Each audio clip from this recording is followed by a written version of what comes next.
thought Saltmarsh was near Mayor of Deadman. Hey! No, Saltmarsh is Greyhawk. Oh, okay. Hey, welcome everybody to another episode. We're gonna call this one the Drunken Duck. So welcome to Stronghold Gaming. We're doing a special Super Bowl of Sundae spectacular. Doing a one shot with Pete, aka Connor, as our DM, and yeah, it's we're just gonna have fun today. So these are gonna be all brand new characters that you guys have never seen before, and we're just gonna make that happen. Is there anybody we need to shout out this week? Tim, that you can think of? Everybody. Go, everybody. Go, everybody. Everybody have a great week this week. My DM brain is off. I just want to be a bane to the DM's existence as a player character today. Awesome. Well, with that, I'm going to toss us over to Pete and let him take over. Okay, thank you very much. And also, just to give you a heads up, this might be a Super Bowl one shot, but it has nothing to do with football of any kind or sport. Okay, so sorry if anyone's expecting it to be. I know, I'm sorry. So first of all, intro for this one is for years the land has been peaceful. All has been well. It's been a very prosperous time. However, strange lights and menacing clouds have been seen across the sea to the north. You have signed up on an adventuring company called the Intrepid Explorers Society, headed north on a ship to seek adventure and fame. East Indies Company? Okay. No. Hopefully, you will uncover the source of this strange phenomenon. Filled with anticipation, excitement, and the thrill of the unknown, you make your way through treacherous waters and navigate unfamiliar terrain. Will you encounter fierce monsters, mysterious magic, and hopefully some untold treasures? Will you rise to the challenge and uncover the secrets that lie ahead? Only time will tell. So, you have boarded about a week ago on a ship called the Silver Wind. The Silver Wind's a spacious, well-appointed merchant ship that sails the seas in search of trade and adventure. In this case, it's been hired to take yourselves to the north to explore what these mysterious lights are. The ship's equipped with sturdy holds, copious amounts of cargo, and comfortable quarters for the crew and its guests. Despite its peaceful purpose, the Silver Wind is well defended, with a complement of well-armed sailors ready to protect the ship and its valuable cargo. The crew of the ship is a diverse group of individuals from all walks of life, united for the love of travel and the desire to see the world. They are well known for their hard work and friendly nature, and they take pride that every journey is seen through to the end, and the passengers always seem to have a good time. The captain of this ship is a man called Captain Eric Blackwood. He is a jolly fellow, very seasoned, with many years under his belt. He always seems to have a positive outlook and a talent for reading people and making sure they are having a good time. So, to that end, he's because you are a guest on his ship, but there's unfortunately no such thing as a free ride on these ships. You've always got to do something. There's got to be something to do as well as have a good time. So first of all, over the last couple of days, you've been given a few chores to do. So I'm going to get you to roll, each of you. I'll go through the list one by one. And whilst I do this, could you introduce your character, what your character looks like, and what your sort of race and class are, and just so we can go through. Otherwise, it'll just be a little bit disjointed for people that won't actually understand what's happening. So let's start of the list is going to be is it Urfiz? Urfiz is yes. So if you want to describe yourself, Urfiz, and roll a d10 for me afterwards. Sure. Urfiz, he is a hobgoblin artificer that loves collecting all different types of bits of liquids, chemicals, and also Well, especially things that come off of other creatures. Not only does he use it for his special magic ability, he collects it, keeps it on his person, keeps it in his cloak. He's about medium height, dark hair, yellow eyes, snubbed, like cat feline nose, and he has no sense of smell at all. That's probably a good thing on a ship full of sailors, to be honest. Oh yeah. Oh, but this is the best because now he can go and explore and collect things. Because what happens in places like this, people get sick, people get boils, people get pimples, people get all kinds of things for him to Nice. collect. Interesting. And could you roll a d10 for me, please? Sure. 7. 7. Right. Your task has been given to you based on, obviously, the skills and the association that they thought that you would have. And the big one on this one is the fact is you can't smell. They've basically give you a bucket and they get you to go down and basically bailing out the water. Unfortunately, the water in these ships gets a bit rank and a bit horrible at the bottom.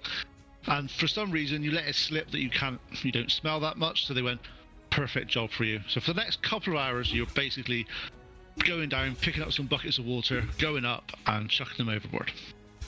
What will I find down there? Water. What's in the water? There actually you do find some bit of sludgy, horrible stuff at the bottom that you think may be useful for you later on. It's not come from any person, but it's come from the ship. Interesting. Thank you. No problem. And to the next person, we're talking to Mama. Mama Cass, ham sandwich. Okay, so hello, I am Mama Carby, and I am a glorious 175 years young, and a Triton and a cleric. And in my many, many, many years following my path and healing and just helping out in the kind of lower levels of my order, I've really come to find that everybody needs a good grandma, even if you don't have one. So every one of my healing spells comes with a little kiss on the head to make you feel better. And you'll also get, butterscotch flavored health potions, and all of my mana tastes like chicken noodle soup. Oh. And I have like graying purple hair and blue eyes, and I'm a sort of bluish color and quite short. Okay. And could you roll a d10 for me as well, please? Got a 6. 6. Okay. Being that you're obviously of well likable and grandma stature, everyone loves a grandma. It's a given. The job you're given is suitable for someone that seems to have incorporated themselves in and made everyone feel at ease on the ship. You've been given the organization of the provision store. So you need to go through and make sure that they're asking you to record what's there, make sure that all the water, the food, the water supplies are in the various areas. You notice, though, when you're there, that there seems to be less sugar than you would anticipate there to be. Especially from your larder, you're probably used to having lots of sugar to make sure you're better stuff. Looking at the barrel, everything else seems to be relatively full, but the sugar seems to be only half full. Well, that's a real bummer, because that makes it harder to make my cookies. Yeah.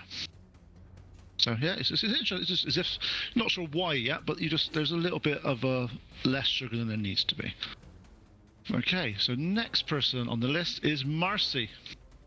Yes. So, good old Marcy Curveball is a ghost-wise halfling. Has nothing to do with this as being Ghost of Salt Marsh or anything. I'm not trying to metagame whatsoever, but I got to pick a halfling. So, good old Marcy Curveball was a noble from his tribe, and he's out sowing his oats, exploring with the East Indies Trading Company. His goal in life is to kind of mess with the universe as much as possible, you know. So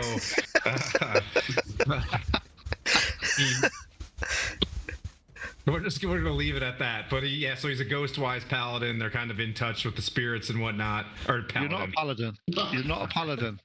Every time you say you're a paladin, Roll a you get disadvantage. you get disadvantage on your next roll.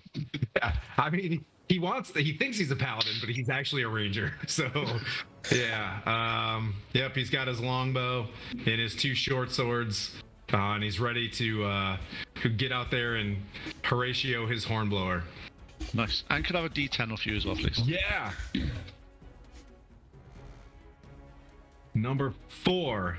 Cat. 4. Right. Given that obviously as a halfling, and you're quite nimble, you're quite used to sort of various climbing and all that stuff, they decide that you have the nimble dexterity to be able to help repair the cells. So basically, they get you in a room. They give you some thread, a sewing needle, and you're set to work.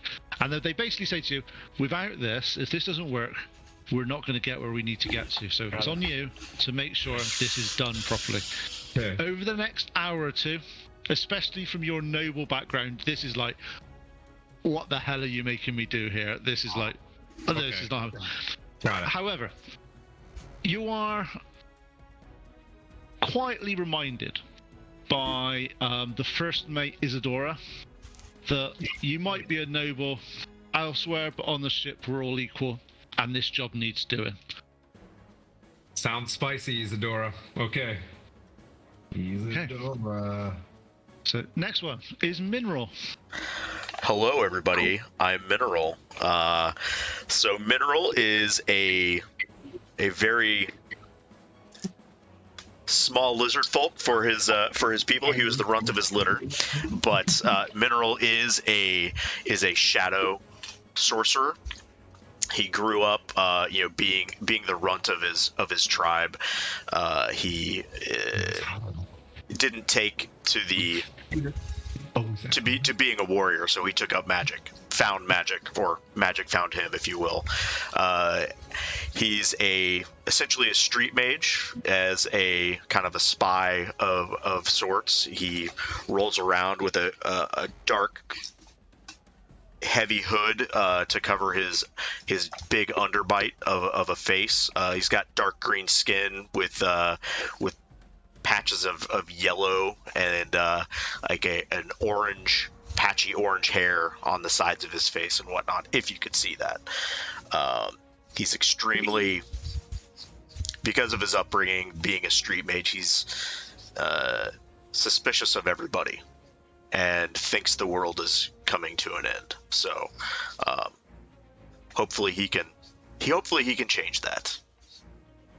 Okay, so can I have a D10 off you as well, please? Yeah. Mineral? Wow. If it's not in the tray, doesn't count. Yeah, there's a 3. 3. Okay. Based on the fact that you are, let's just say, a shadow sorcerer, they think that the most ironic thing they can get you to do is to clean the lanterns.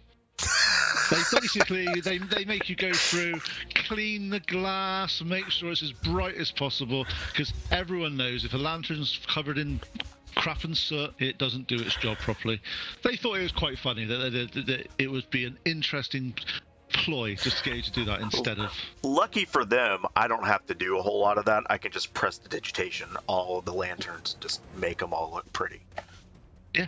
You make yourself so good at cleaning things with that skill that you have been given the job across the ship now Yes. for lots of things. Maybe I'll just do it with Mage Hand as well. Just cast the Mage Hand and press digitation with the Mage Hand. They're very impressed with your cleaning skills, is all I have to say. Nice. And next one is Missteph. Alright, hey everybody, Ms. Death here. I'm a water genasi druid. A little descriptor, he is, say, middle-aged as genasi go. They age same as humans, so we'll go with that. He is born of some random water spirit, unknown. He was abandoned at a young age and left with his human mother. He is about, say, 5'11". Joke that one. He is has the bluest skin, blue of not just the normal ocean, but that of, I'd say, the kind you find near an island, see-through, but still blue, and you stare and you're like, I like that color. He has the whitest hair, which is unusual for Genasi, and eyes so dark they could be compared to the darkest pearls in the ocean. He has an air of superiority without actually being royal, but nobody knows that. But he claims it anyway. With that, And can I, for you, can I have a D6, please? Because I've used 4 of them up already. It's easier. 6, No. 2. 2. Okay. As a water genocide and of using your various skills, and they don't really understand your race that well. It's not a common race at all. They seem to think that you'll be really, really good at anything involving water. Because obviously, I know it's slightly stereotyping, but they see you, they got full of water. So they basically hand you a mop and say, scrub the deck, make sure it's working, make sure it's clean, and make sure it's done. Little do they know. Let's make sure. So, what spells do you have? I can shape water and just move it about the deck in a way and fashion that would clean it quite easily. Yep. So you do. Also, whilst you're doing this, you might want to look at your druid spells. I'm not sure if they've put on your sheet. So okay. So yeah, you use shape water. You do some various. You basically water bend the water around the ship and basically squirt. It gushes round like a torrent. And it's the cleanest deck it's been in a very long time. Very impressed with you. And they're like, we've got some decent passengers on this board this time. Normally, they're a little bit useless, but hopefully this should be a good day. No, thank you very much, Miss Steph. And last but no means least, Ollis. Is that your production name? Ulysses. Ulysses, okay. Ulysses is a minotaur. He is big even for a minotaur. He's 9 feet tall, a little over 9 feet tall, right around 450 pounds. Despite his size, he's really easygoing and laid back, and he doesn't he's not real big on combat and fighting. He's more of a learner, and he's more interested in the arts as a warlock. He grew up happy, poor, but had a good family. He got made fun of a lot for being more interested in books and learning than bashing things with his horns. In spite of all that, he's not real intelligent, but he just enjoys reading and learning what he can. Fair enough. And for you, it's going to be confusing. Can I have a D10 from you? Because it still works out easier for my brain to work it out. That's a 6. 6, 1, 2. Okay. So for you, because you're quite strong and if you're physically big, what they actually need you to do is there's a few, as in all old ships, they get quite a bit of swaying, a bit of movement. Some of the boards on some of the various areas, they pop out now and then, and they need someone big and strong to be able to hold them in place while some people bang nails in and keep them together. So you're basically a labourer for a best part of the term for the next couple of hours, sort of helping the crew put the loose boards back into place and moving things, and proving very useful. So if there's any spells you want to do whilst you're doing that to help out, it's up to you, but if you just want to use your size and strength, you can do that as well. It would just be a size and strength thing, I think. Yeah, that's fine. So you quite happily do that. So that you settle into the next couple of days pretty routine, and those jobs rotate around a bit. You get a few different jobs to do. The one that everyone hates, I will warn it you now, is polishing the brass. It's the most boring job on the planet. For some reason, this brass seems to be even magic resistant. Prestidigitation doesn't even work on it. You got to do it manually, or it doesn't shine. So, everything seems to be absolutely wonderful on the ship. As much so as, just to say, how many people here is this going to be your first voyage on a ship? Definitely my first time. Yes, I reckon at least 4 of you, because 2 of you are water-based, so you should be fine. You 4. as the first time on the ship, you notice that no one is wearing armor. No one is carrying weapons. They might have a single sword or a single weapon on them, but they're not fully decked out in their adventuring gear on a ship. Mainly, what's going to happen here for you, and also armor is pretty dangerous if you end up getting chucked overboard. Even the lighter armor, it would drag you down. So you see a lot of the sailors are wearing loose-fitting clothes, which there's lots of here that you're able to fit into. So it's your choice if you're going to keep carrying in your equipment round with you, all your stuff and all your weapons, and wear your armor. But just need to know if that's the case with you or not, because it comes with some advantages and, well, a lot more disadvantages, but we'll see. Do you guys want to be wearing and carrying your weapons and armor on board the ship? I feel pretty comfortable without mine. Number one, because I've got that nice little affinity for the water. Plus, moving around the tight spaces with any armor on, I would rather the flexibility to move around the ship easily rather than the armor. Okay, and what about Ifris? No, I noticed that. I'm like, I'm just going to take it off. Yep, nice. So take it off. Marcy. Got it, Marcy. Curveball away. I'm a little bit stubborn. Okay, armor done. Yeah, Right. I'm gonna keep the leather armor on him. He's got to learn his lesson. I think that's what's gonna happen here. And mineral. My backpack is going to stay down in the hold wherever we're staying. Yep. But I'm fairly lightly clothed anyways, That's fine. so That's fine. I'll keep my 2 daggers and a staff with me. 2 daggers and a staff. God, how are you going to with all that stuff on you? Well, I have a cloak on too, so I can just toss the cloak and that's it. Okay, and Miss Death. Ms. Death is one with the water. He will maintain his equipment. Right. The only equipment you've got is a quarterstaff, though, isn't it? Yeah, leather armor. But yeah. Okay. I have a scimitar, but I'm not wielding it. It's just. Cool. Hip And I'm not going to get this name right. I'm sorry. Ulysses, is it? Yep, Ulysses. Well, yeah. Ulysses is not much of a swimmer, anyways, so he's going to take their advice and ditch the armor. Cool. Nice. So over the next few days, nothing much happens. However, what seems to be what's really useful to do is there's some games that people play on ships to pass the time. Because to be honest, once you've done your chores, there isn't a lot to do. You've got a long time in the day to deal with things, and it's not a lot to do. So, can I have just from... Let's just randomize this one.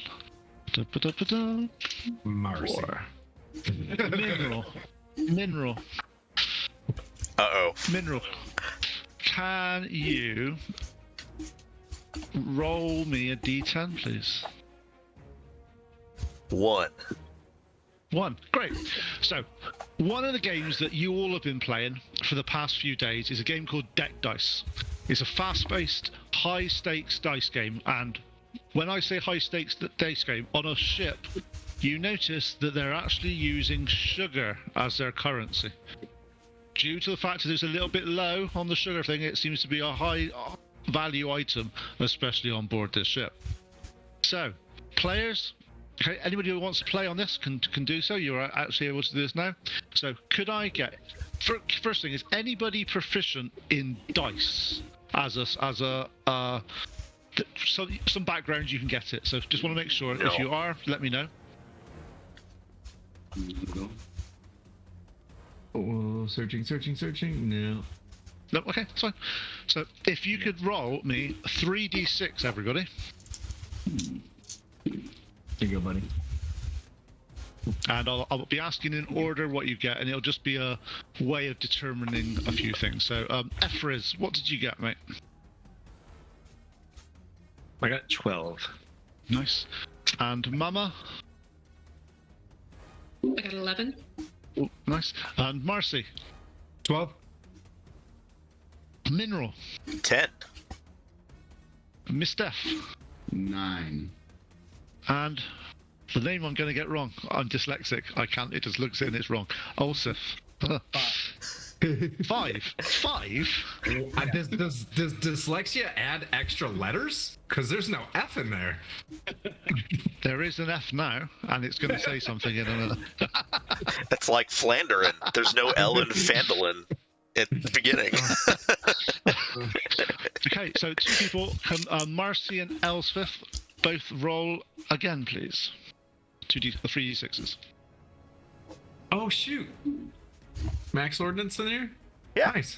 He's watching from 35,000 feet. Hey, Marcy, roll your dice again. Yeah, roll two. Marcy. 15, sir. 15. And Elfris?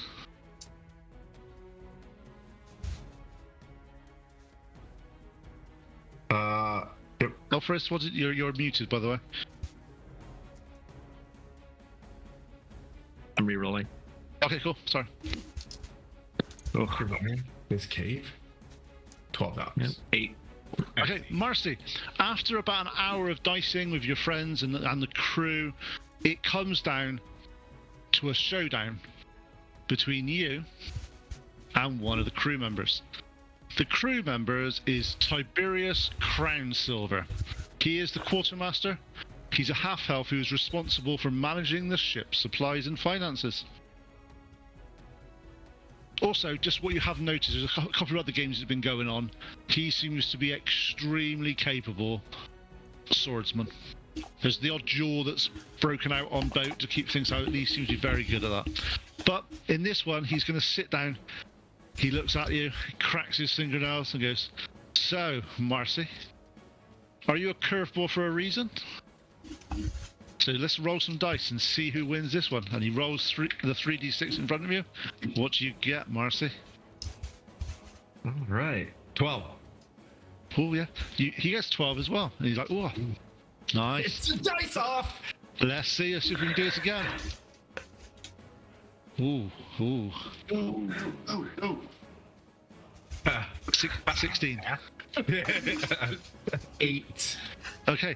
At this point, he wasn't, and you see him. He's got this really nice bag of sugar.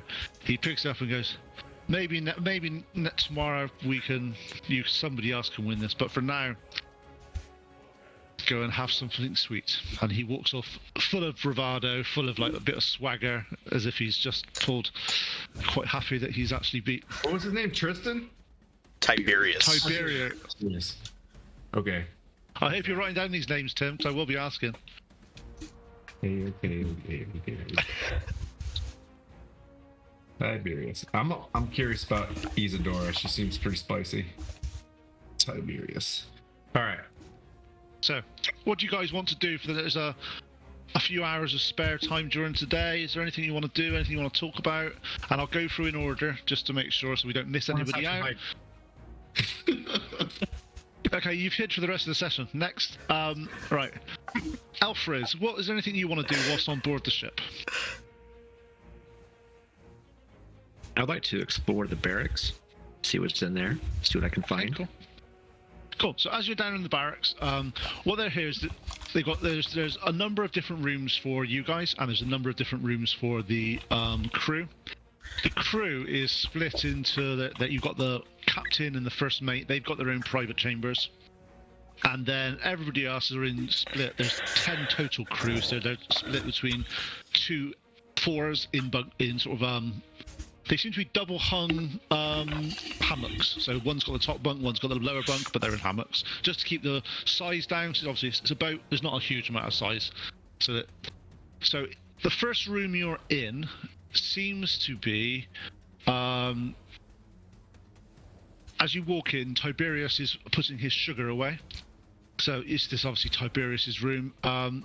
This is like your room. They're basically 2 sets of, there's 4 hammocks, and there's trunks on sort of some wooden trunks at the end of the bays, and everyone's personal belongings get chucked in there just to make sure they don't rust around and fall around when the sea is a little bit choppy. But they are pretty barren apart from that. There's obviously, well, more annoyingly, they're not the cleanest in the world because none of you rolled the actual clean the cabins out, so they haven't done that yet. So But yeah, but for you though, looking around, you do notice that there are quite a big bits of sort of in the corners of the room as well, sort of like nails and sort of horrible sort of things that should have been brushed away and cleaned. But maybe useful for you because obviously I know you like collecting things, but it's not liquid, unfortunately. No, that's fine. Kind of nails, like some good sized ones, like people's nails and some hair. Yeah, stuff like that. too? Nice Nice. hygienic things. Nice hygienic things. So I know that's Excellent. something that would appeal to you. And it doesn't smell at all in here as well, which is also useful for you. Yeah, but wouldn't have known. Not that you can tell. Other Not that way. you can tell. Yeah. I want to grab some of it and like in a hand and like kind of like ball it together so it kind of makes like a long piece in my hand. With nail and hair and Nice. skin.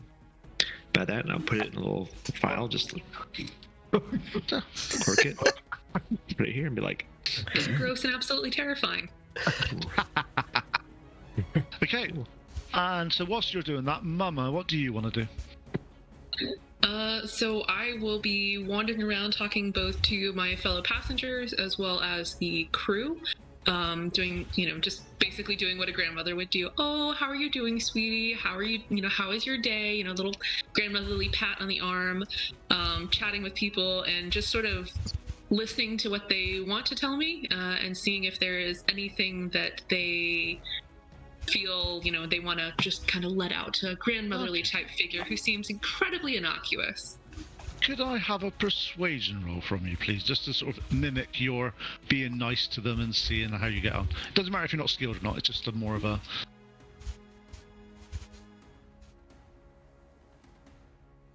So I rolled a 2. Oh, It's a 2. Whoa. that's not... So, She's got a little halitosis as she's talking to people. no, this one's... You're used to people being around you that you've known for a while. They know what you're like. They all completely endeared with you, and you've generally bribed a lot of them with cookies over the few months that you've known them. One of the crew members that you talk to is a person called Ariel Skywatcher.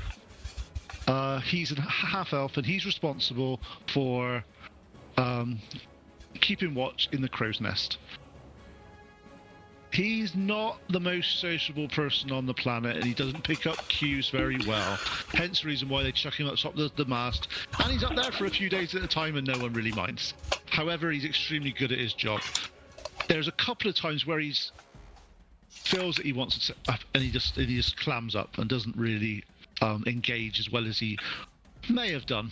But he's a happy enough chap. He just doesn't look particularly well-rounded, is what's the nicest possible terms. Okay, and the next person then is Marcy. What is Marcy Curveball going to want to do? So I'm revolted by the barracks. And I'm snobby, and I'm gonna try to sleep up in the masts where I'll try to find like a crow's nest or someplace as a halfling I can tuck away and maybe tie my ankles off. But to stay up there, I'm trying to avoid people. If I see... Interestingly about that, the only person that is up the crow's nest is a person called Ariel Skywatcher. Luke Skywalker, copy. Yes. And whilst you're up there, you do see him go down once or twice, and you do observe at the bottom that he was talking to Mama at the bottom of by the mast.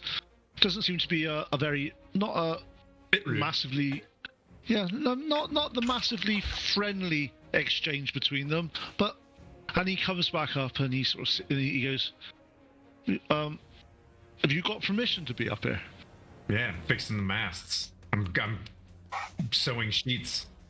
And Yeah, but you don't sew them. You don't sew them on the mast. You sew them in the little room downstairs. Oh, well, I was told by Isadora to come up here and personally sew this one, Ariel. Oh, did you? Right. I'm going to go and ask then, and he just basically starts to run down the mast. And you see him basically grab a rope, hold it around his wrist, and basically just jump off the side and land, bounce around. Basically, he's obviously done that I go down. lot. I just wave at him. Impressive. Oh, I'm out of here. He goes and finds Isadora. Yeah. He comes back, and by the time he goes out there, you're gone. And he's like, "Oh, And then you see him looking around out there, going, Take a little book, and I'm like, stab Ariel. That's okay. And the next person, Miss Steph, what do you plan on doing? Being the loner that he is, he's going to walk to the front of the ship, I guess the prow or bow, or I don't know what they call that one. But he walks there. The front works fine. Attempt to speak with animals. He's going to yell out, "Hey, you guys!" And they're like, "So, what's happening? What's the weather like? What's happening?" You know, just talk to the fishes. My people. Okay.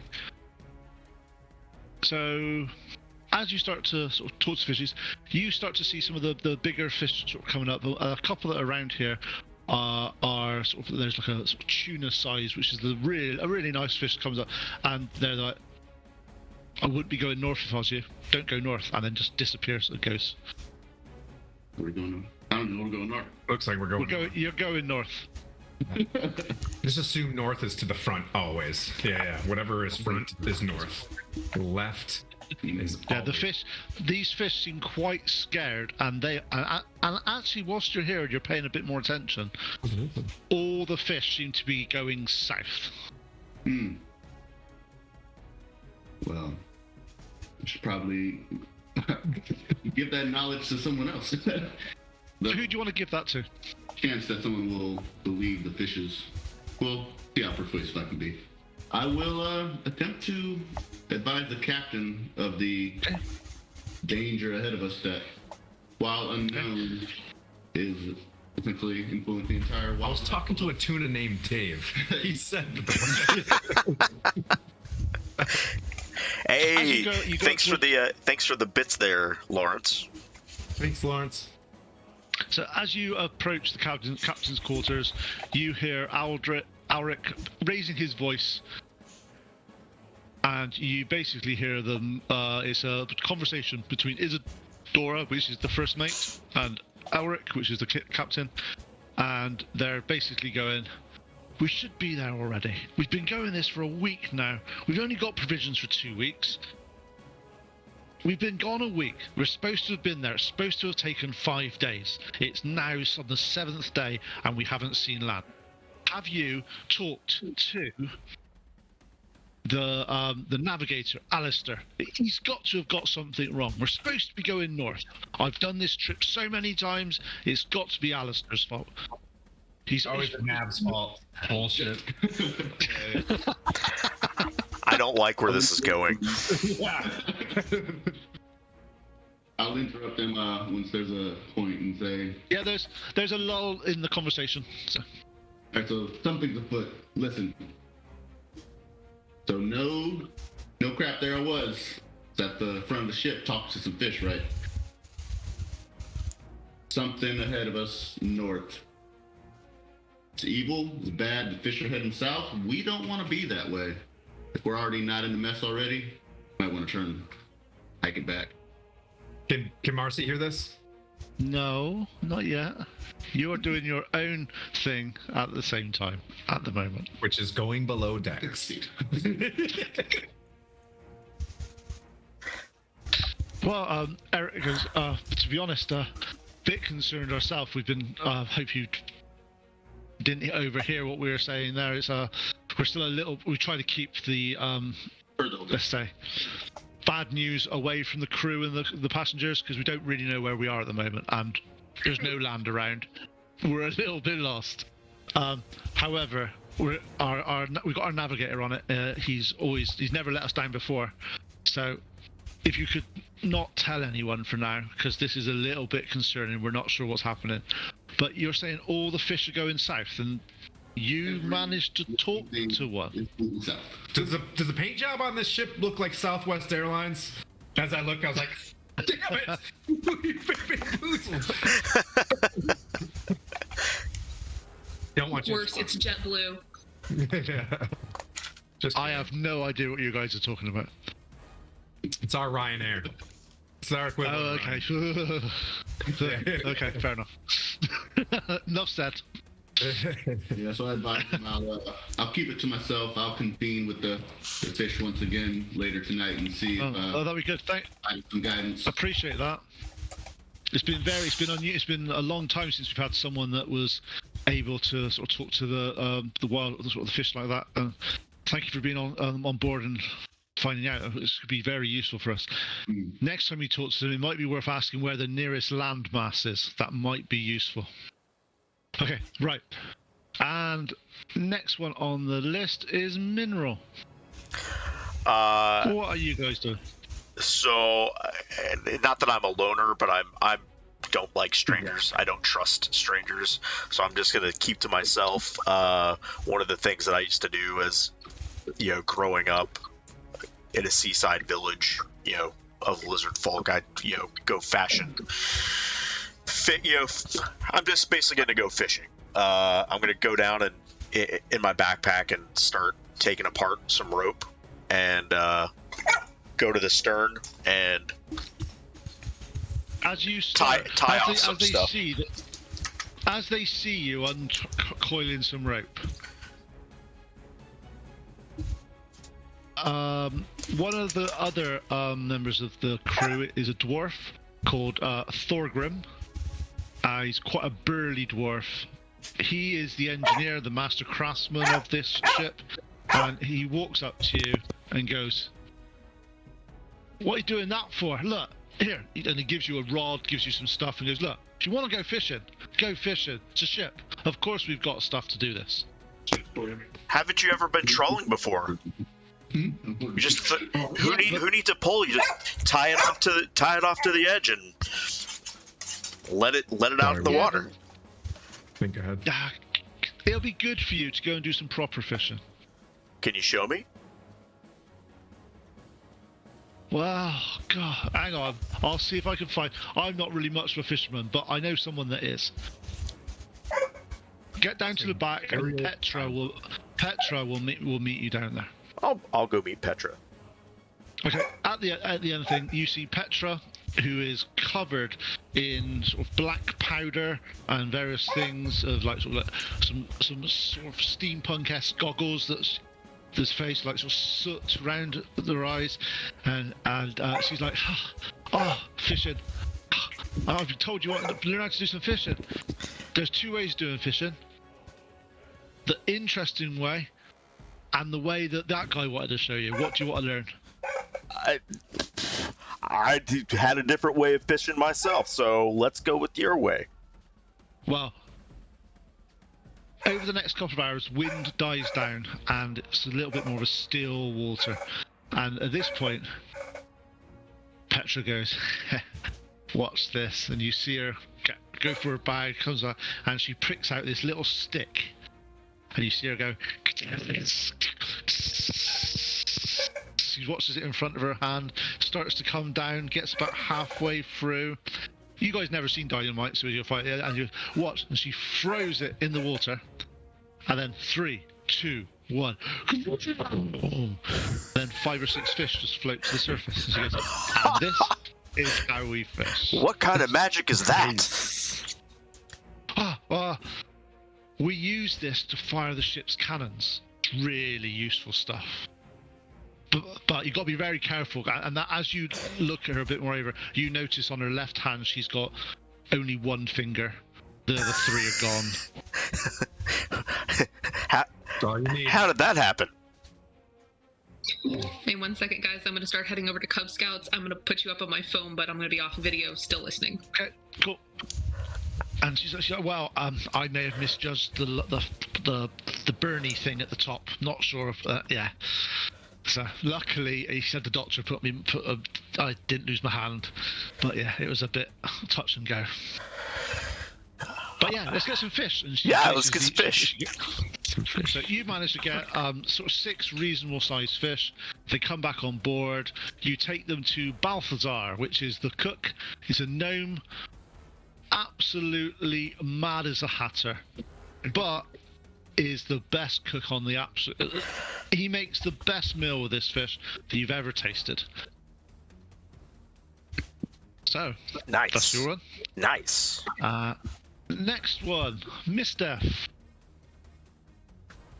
Yes, indeed. So what do you want to do on the boat? He talked to the fish. I just talked to him. I've done to that one. I thought it was Marcy. The last one is Ulysses then, sorry. Ulysses is go down to the galley and offer to help the cook with his tasks. Okay. Which apparently is cooking fish now. No, initially it's not, because there's no fish to cook. However, during the next hour or two you're down there, you're helping them with the ingredients, you're helping with and the cook that you're at is Balthazar. He is literally, as I said, if you could think of the most eccentric gnome on the planet, likes to do things his way, but seems to just, with random ingredients, make the most beautiful food. Halfway through this, he's making some stuff, and you notice that all the food that he's doing, he's adding about a handful of sugar that probably shouldn't have been there. Uh-oh. Okay. He goes, yeah, if you put the sugar in, everyone likes it more. I've just found here that if I add sugar to my food, people think it's nice. So I do it, and I make sure I've got a supply. And he taps his nose and goes, "Don't tell anyone." Ooh. And then halfway through that, you hear a big crawl outside. Everyone runs to the back of the ship, and there's some fish. And there, as I said, lots of fish being made. He's basically chops it all up. He does very sort of some griddle, some very nice fish. He also uses a lot of the fish. He'll make some stock for some soup and some stuff for later on as well. Everything's handmade and done here to the T. So, strangely enough, for where you are now, it's very calm. Looking all around the ship, the sea is like glass. There's hardly any ripples. Looking to the north, you see, come evening, you see the lights again that you saw from where you're from. And they seem to be getting wilder, and it's extremely off-putting. It's even the captain comes up on deck and's like, never seen anything like that in all my days of captaining in boats. It's not right. It's really not right. It's to be honest, I think we probably need to start having a conversation about turning back. It's not where we don't know where. We should be there by now. As he says that, Alistair, who is a halfling, the most chatty halfling in the planet, comes up and he's like, just look, sometimes the ships are a little bit slow. Wind has a habit of coming and going. Look at it now. You can't say that we need to be there in 5 days. Only been 7. Look at this compass. Gets the compass out. The compass is showing true north. He goes, look, this is where we are. This is the compass. We are going north. This is exactly where we're going. We can't be going anywhere else. You guys are all there. Do you guys want to do anything? Yes. He's a halfling. I'm like, look at it. And I'm like, from my extensive navigating experience, I completely agree. I went to Waterdeep University for navigating, and that compass is tight. Can I have a deception roll, please? Yeah. No. Let's see here. Deception? What even I have? Oh, -1? I have 8. What'd you get, mate? 8. There's no such thing as Waterdeep, apparently, in Greyhawk. No. And he looks at you and he's like, thanks for the assist. But try to make it... He leans in a little bit. Try to make it more believable next time. Okay. As he steps out, he's like, don't worry about what that one's saying. Look at anyone here that can use a compass. Look, Captain, you've been on a ship for years. He gets the compass out. True north, and he's like, yeah, you are right. Yeah, and there's a few conversations about who's done this trip before. Captain's done it 20, 30 times. He does it at least once, twice a year. And he's like, it's just not. However, over the next day, there is no wind. This ship is just wallowing in its own filth, basically. Just sat there, not being able to do anything. Well, What do you guys... Mineral sees this as a very bad omen, and he's basically just going to keep to himself and pray to Asilis. And it's like, what is... Asilis, this is clearly a bad sign. What do we need to do? Okay. What about Ulysses? What do you want to do? Ulysses is just standing by because he doesn't know shit about sailing. One thing you will say is... Mentioned that he, based on his reading, he has read that magnets can mess up compasses, and there could be things that interfere with compasses. That's Also, what I was saying. That's what I was saying. That's what I was saying. Also, one little thing, Ulysses, have you looked at your racial abilities? No. Oh, you're a Minotaur. I am. Just saying. Go read them, and then I'll get back to you in 2 seconds. Yeah.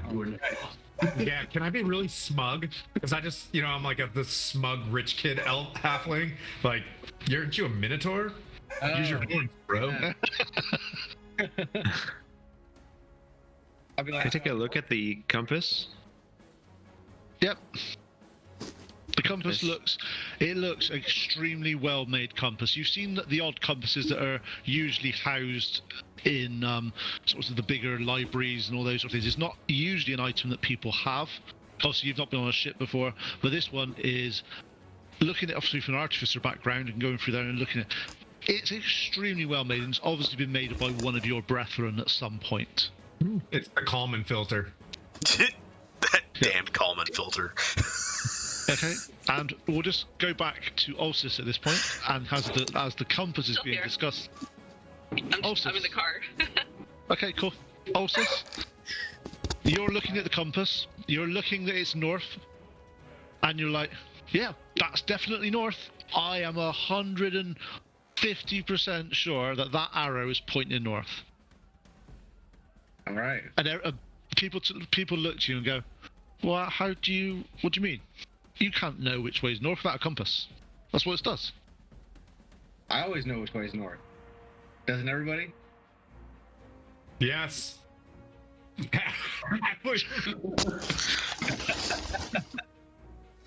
Everyone at this point thinks Marcy is a rogue and untrustworthy. I don't trust anybody here. Not even the crew. I'm doing this, but there's nothing in my hands. I'm doing this and scanning things. Okay, Mama, are you able to... Is there anything you want to do? Yep.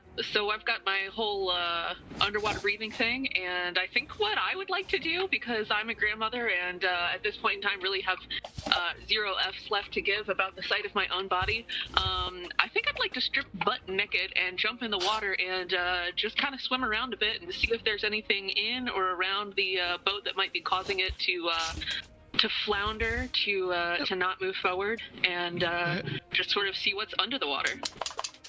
Okay, it's cool. So you see Mama go to the bow of the boat, look around, without a care in the world, just literally disrobe, shake her hair, and dive off the boat into the water.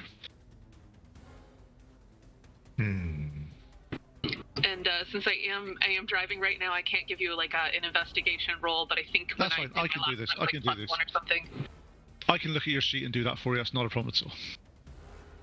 So, investigation. It's going to be the best investigation ever. Yeah, as you're down there, one thing that is noted, where you are now, You've been here for a few days. It's been flandered here. There is no more fish around the boat. Okay, so I'll come up, come up to break the surface and, guys, hey, all those fish that were swimming south, I think they're all gone now. Yeah, we blew them up. Then, no, but I mean, they aren't even swimming away from us now. They're just heading on back home, I guess. And just easily climb out of the water, shake myself off, and get dressed once more, like I wasn't just running around completely naked. Yeah, you're noticing. I'm not sure. We'll ask what these fine adventurers do, but the ship's crew seem to take no notice whatsoever, as if skinny dipping is the most perfectly normal thing in the world on this boat. So the rest of you guys, are you being pervy little adventurers, or are you going, it's fine? Yeah, Marsh is lost for words. This is the first time he's ever seen someone naked. Now he's like completely shocked and trying to back away in case someone asks him to also get naked. So he like finds a way to sneak away. He's downstairs. Okay. Anybody else want to be doing anything else, or are they just going to be nonchalantly?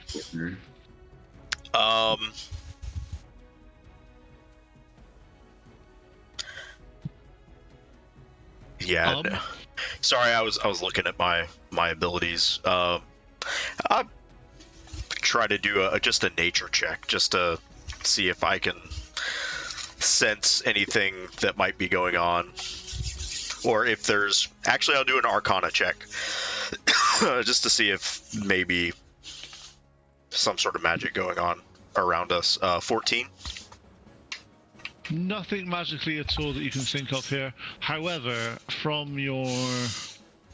No, you haven't. Okay, I'll just make sure. Yeah, no.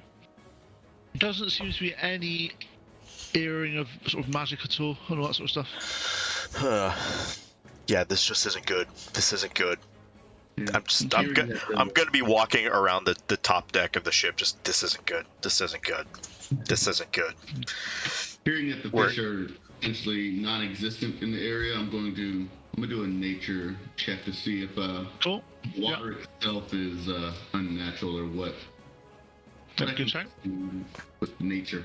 Get down, Chippy. With a 16. Okay. You notice that you've been out to sea a fair amount of time in your life. You've done various excursions. You've done various trips. This water, to you, is like being on a lake. There is no turbulence. There's no wave. It doesn't rise and fall. It's like perfectly clear and flat, which is really weird as far as the sea is concerned. It doesn't happen. Not characteristic of the ocean at all. Okay. Not in the slightest. Okay. So, over the next few hours, with you're all pacing the deck, being a little bit concerned. So's the crew, especially Alistair. He's starting to sort of. He's happy that there's another person on the crew that believes him. Also, that actually north is north. To be honest, it's not the hardest thing in the world when you've got a compass, but they were all questioning his ability. It starts to get darker. Where you are now, you can see, even when it's dark, the moon comes up, and you can see for miles in all directions as the sun is basically bouncing off this crystal clear and mirrored like sea with no... It's very, very off-putting. However, over the next few hours, what you can see seems to get less and less and less, until it's as if there's a mist or a fog or something that's coming in from all around the ship.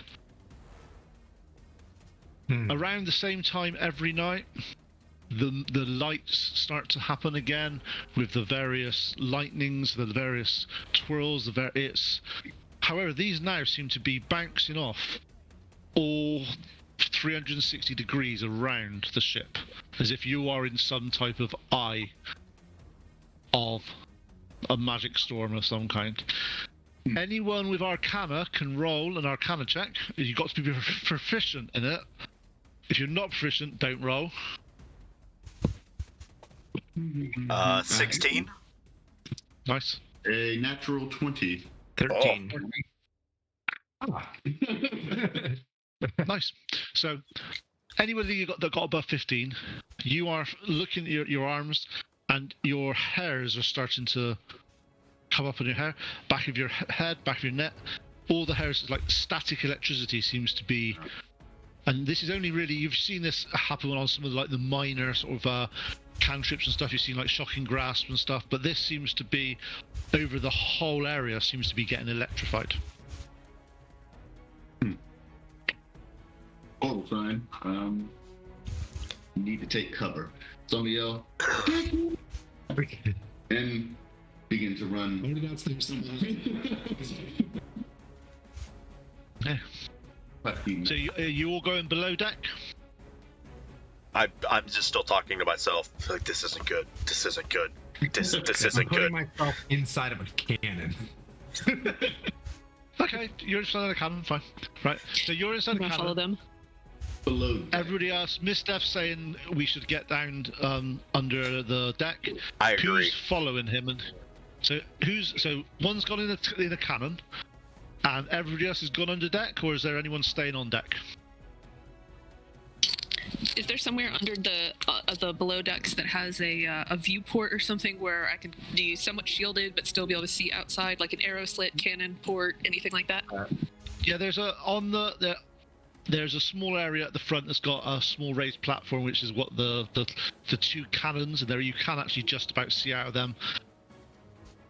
So you can Alright, do that. that's where I'm going. Do you want to go in Yeah. there's two cannons. One cannon's got a halfling in it, and the other one you're looking out the other one. Yeah. I want to go to the one Yeah. with the halfling in it next to it. I was checking the rifling. Is this a parrot or a Napoleon? As you catch me in there, like, interesting, and I'll come out. Yeah, I'll go stand next to the other one. Okay. So you're looking out. As you start to look out, the ship starts to move, rocking slowly, as if naturally back into a proper sea, which is a good thing. However, this starts to violently get faster and faster. Wait, are we spinning? You're rocking like this, and Oh. it's really going. This is like the most turbulent sea you've ever been in at this Can point. we open up a gun port and look out and see what's going on? As you open up the gun port, you push it, water rushes in as it comes down and it comes up. Whoopsie daisy.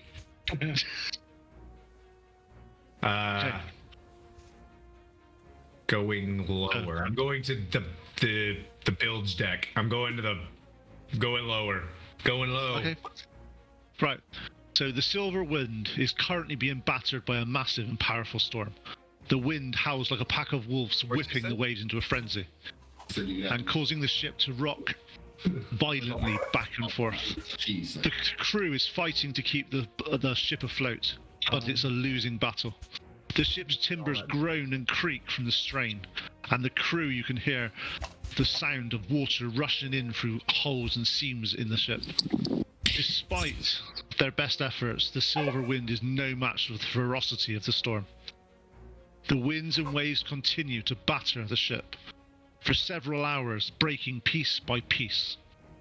The crew desperately tries to secure damaged sections, and with your help, however, some of the sections is just too late, whilst huge sections are being ripped off this boat as it crashes over the decks and the wind pulls the ship down into the depths.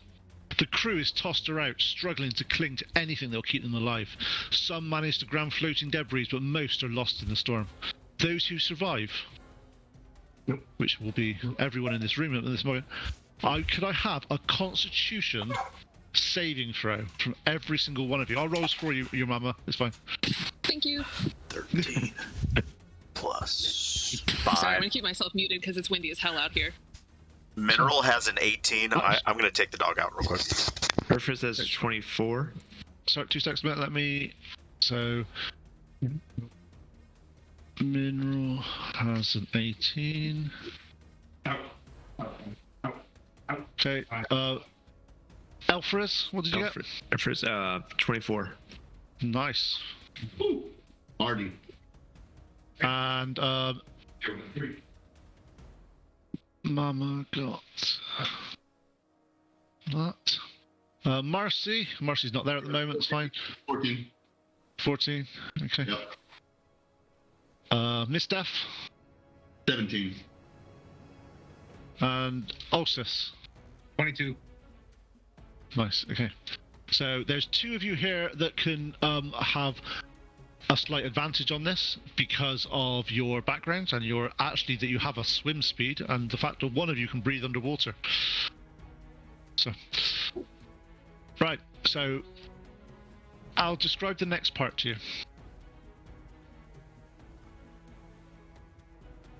Those who survived themselves find themselves washed up on a remote shore with nothing but their clothes and the scattered remains of their ship. People that had their armor and weapons on them, I'll go through that in a minute, and people that didn't, we'll figure that out in a bit as well. The wreckage includes damaged chests filled with supplies, broken pieces of wood, and scatters debris. Now, what we're going to do here is this Constitution saving throw is going to be the order that you guys wake up on the beach. However, that finishes Act 1, so if you'd like to take a 5-minute break and get drinks and sort everything out, we can then go into the next section, which is Act 2. Will the survivors survive the beach? Perfect. All right. All right. Nice. Yeah, we'll take a little over 5 minutes. Is that cool? Yep. All right. We'll see you guys in 5 minutes.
Okay. We're back. And now we're starting with Act 2. The survivors need to piece together what remains of their supplies and equipment, if any, that they have in hope of any chance of survival on this unknown shore.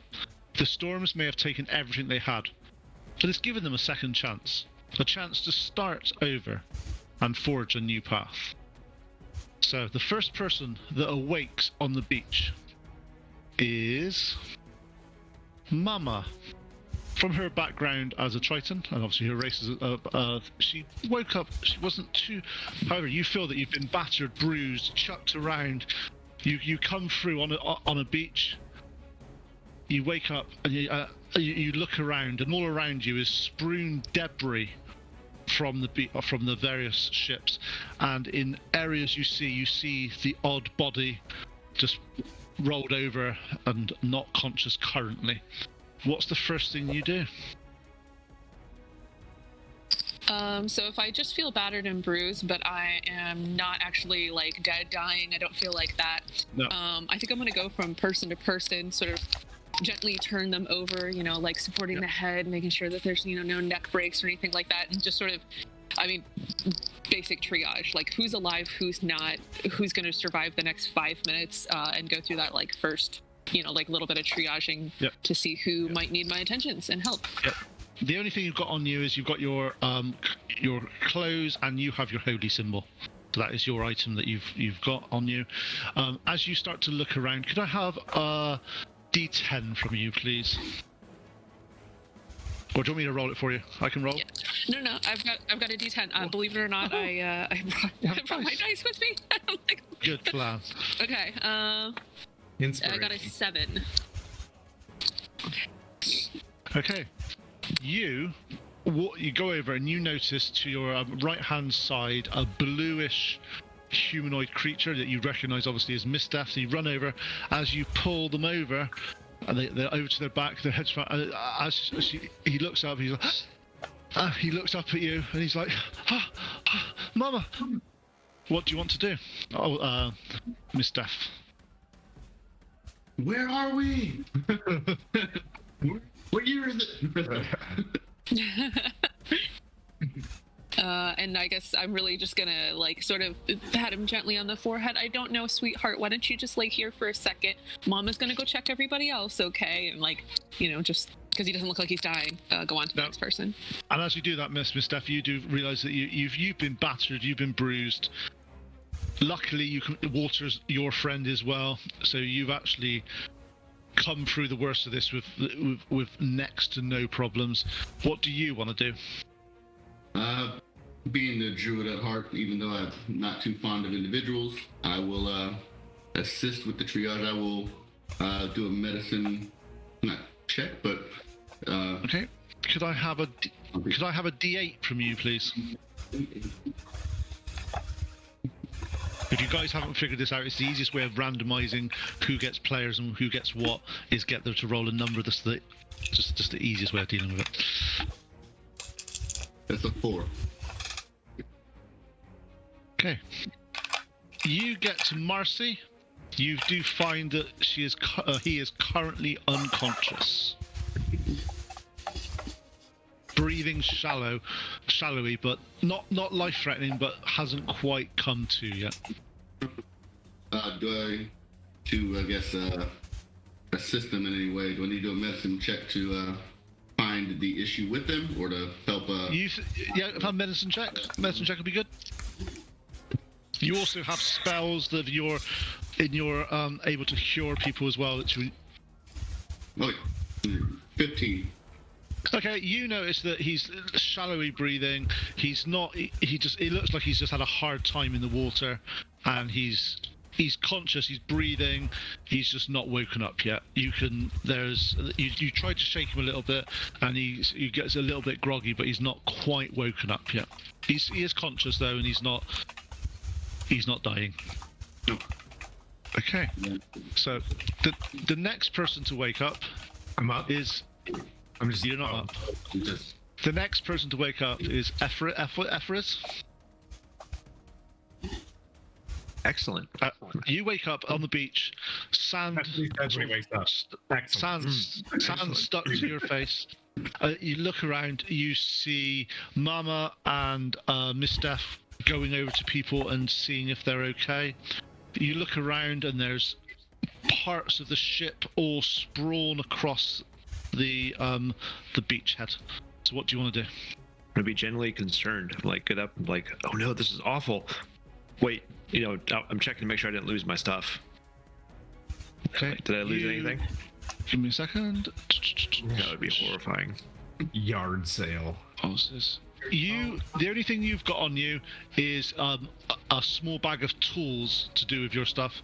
Everything else at the moment you've been stowing away because obviously you were unarmored and you've kept your stuff away. You've got a little bag of your vials and stuff like that, but that's about it. All right, I want to go start looking for stuff like that I can use. Okay, cool. Could I have investigation, actually perception roll first, please? It's trying to look a little bit.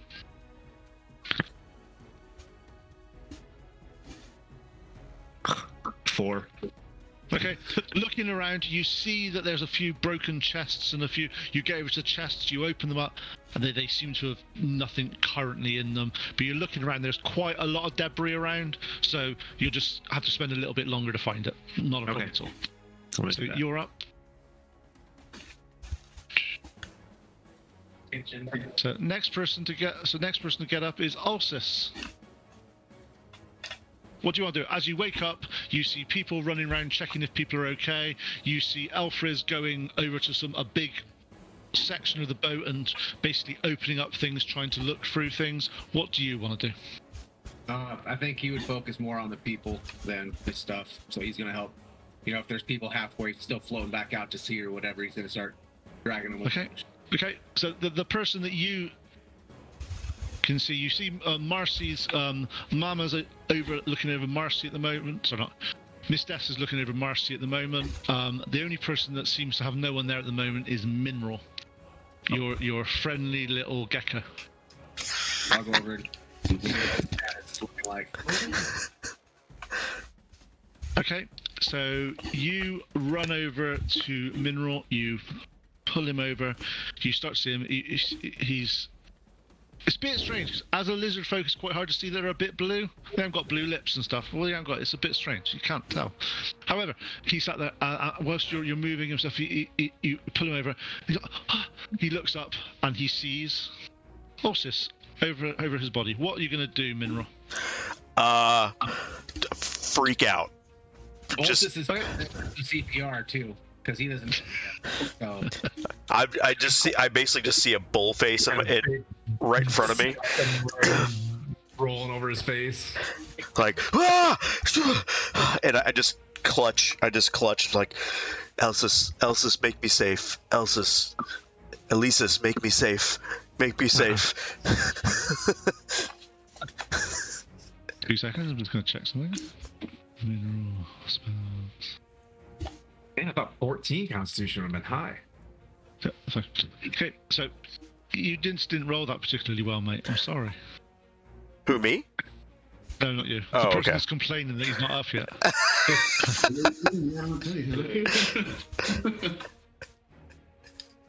Okay, yeah. So you're. Yeah. So you're up. You get a bit. So you manage to sort of squirm your way out. You look around you. You're seeing that everyone seems to be accounted for from your 6. There doesn't seem to be any crew members that you can see.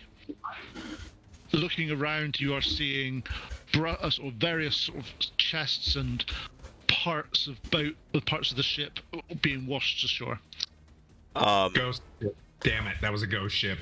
Damn it! I would pat myself down and do. You're relatively okay. The only item, so just make sure you are mineral. Is that the only thing you've got on you is your spell focus? So my staff. Okay. Your staff and your clothes. That's it. The rest of your items have been stowed away and you haven't got them. Even though I kept my daggers with me. They're gone. Yep, They washed away. No daggers. There's Gotcha. no daggers at the moment. Cool. At the moment. Just I sleep with my dagger in no, You weren't sleeping though. You were drowning. Okay. So what do you want to do? You got you look around. People seem to be all accounted for. Marcy still hasn't woken up yet, but obviously wanted a nap. is somebody helping him? Yeah, Mama's there.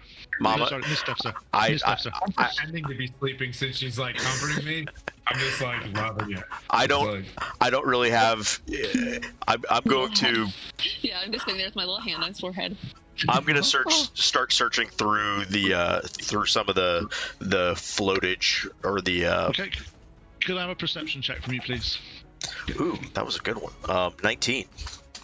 Okay. You managed to find a small chest. As you start to open it up, just make sure you get the right stuff. Du-du-du-du.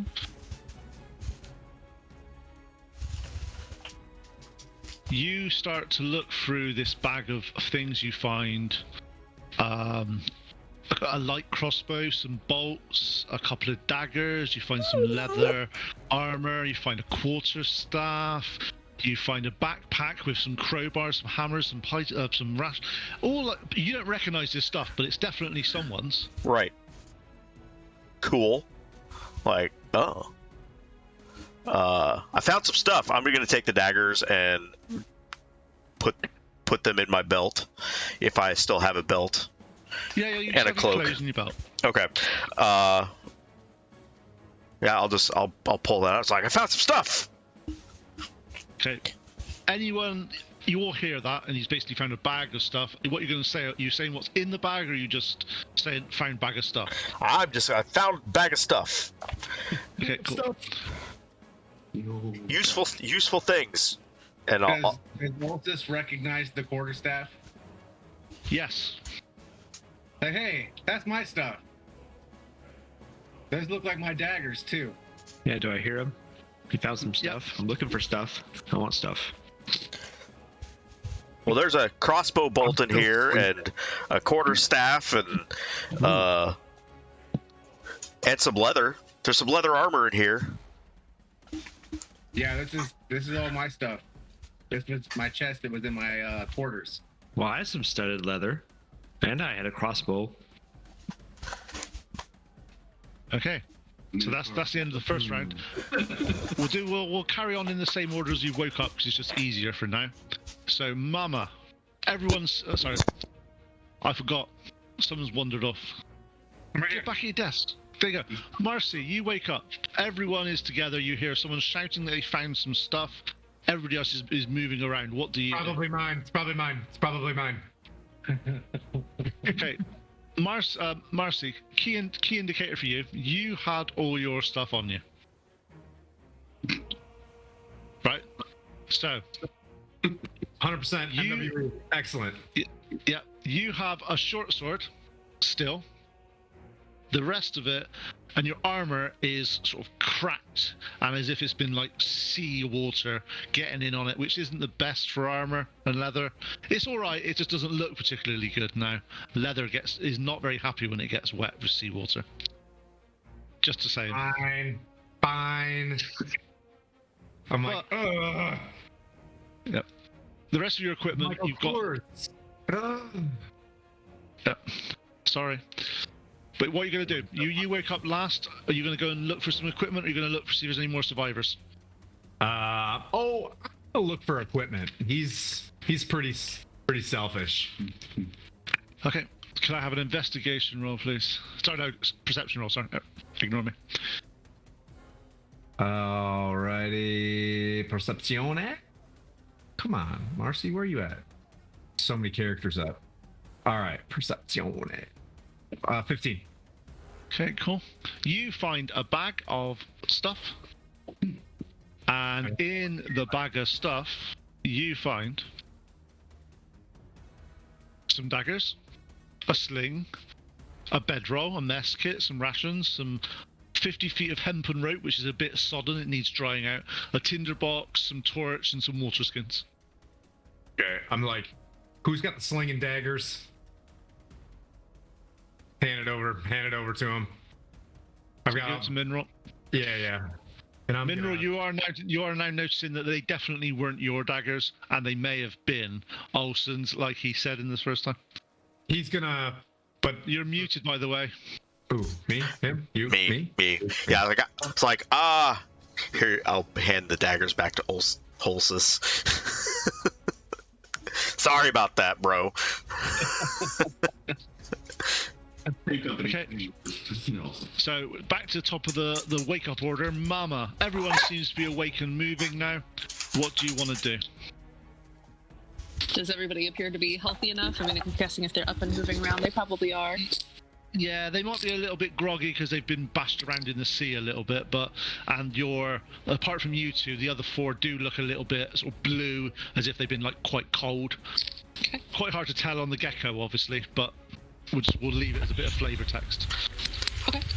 Then I think what I'll do is probably investigate, just sort of look around the area, and specifically I'm looking to see, are there any healing potions that are spilled out, leftovers from anybody, and are there any other like supplies, like is there wet linen or something that I could use to bandage anybody up later on?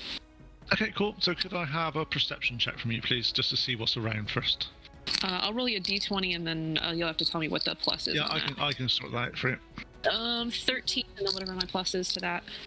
13 plus 2 you got for that, so that's 15. 15. So, okay, so whilst you're looking around and trying to find some stuff, you do find a small box that looks like it's some dry provisions in a barrel, that may be useful for you at some other point. But you also notice that you find a bag of items, and the items are as follows. You find a crowbar, a hammer, some pythons, some rations, some more hemp, a tinderbox, and they all seem to be quite small sized for a very small person and very well made. Okay, then I guess I'll gather all that up, and being the good and kindly person that I am, I'll sort of bring it over to the group and sort of look at our we had a halfling, and who else was the other small person we had? Mainly the halfling. Yeah, bring it over to our halfling here, and hey, buddy, is this yours? Were you missing things? Yeah. And of course, I know he's going to say, of course, yes. I packed right before the game, so I didn't pack very good. So I grabbed my stuff, my useless box. Like, I don't know why I have a hammer. Just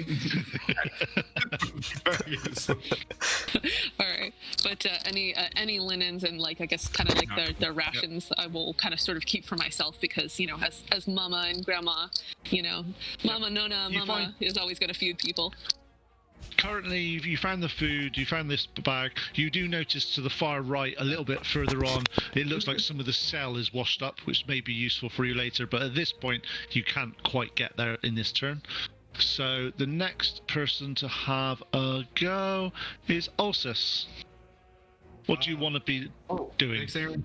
I'm going to start helping everybody else try to find their stuff. Okay, cool. So can I have a perception roll from you, please? 19. Nice, cool.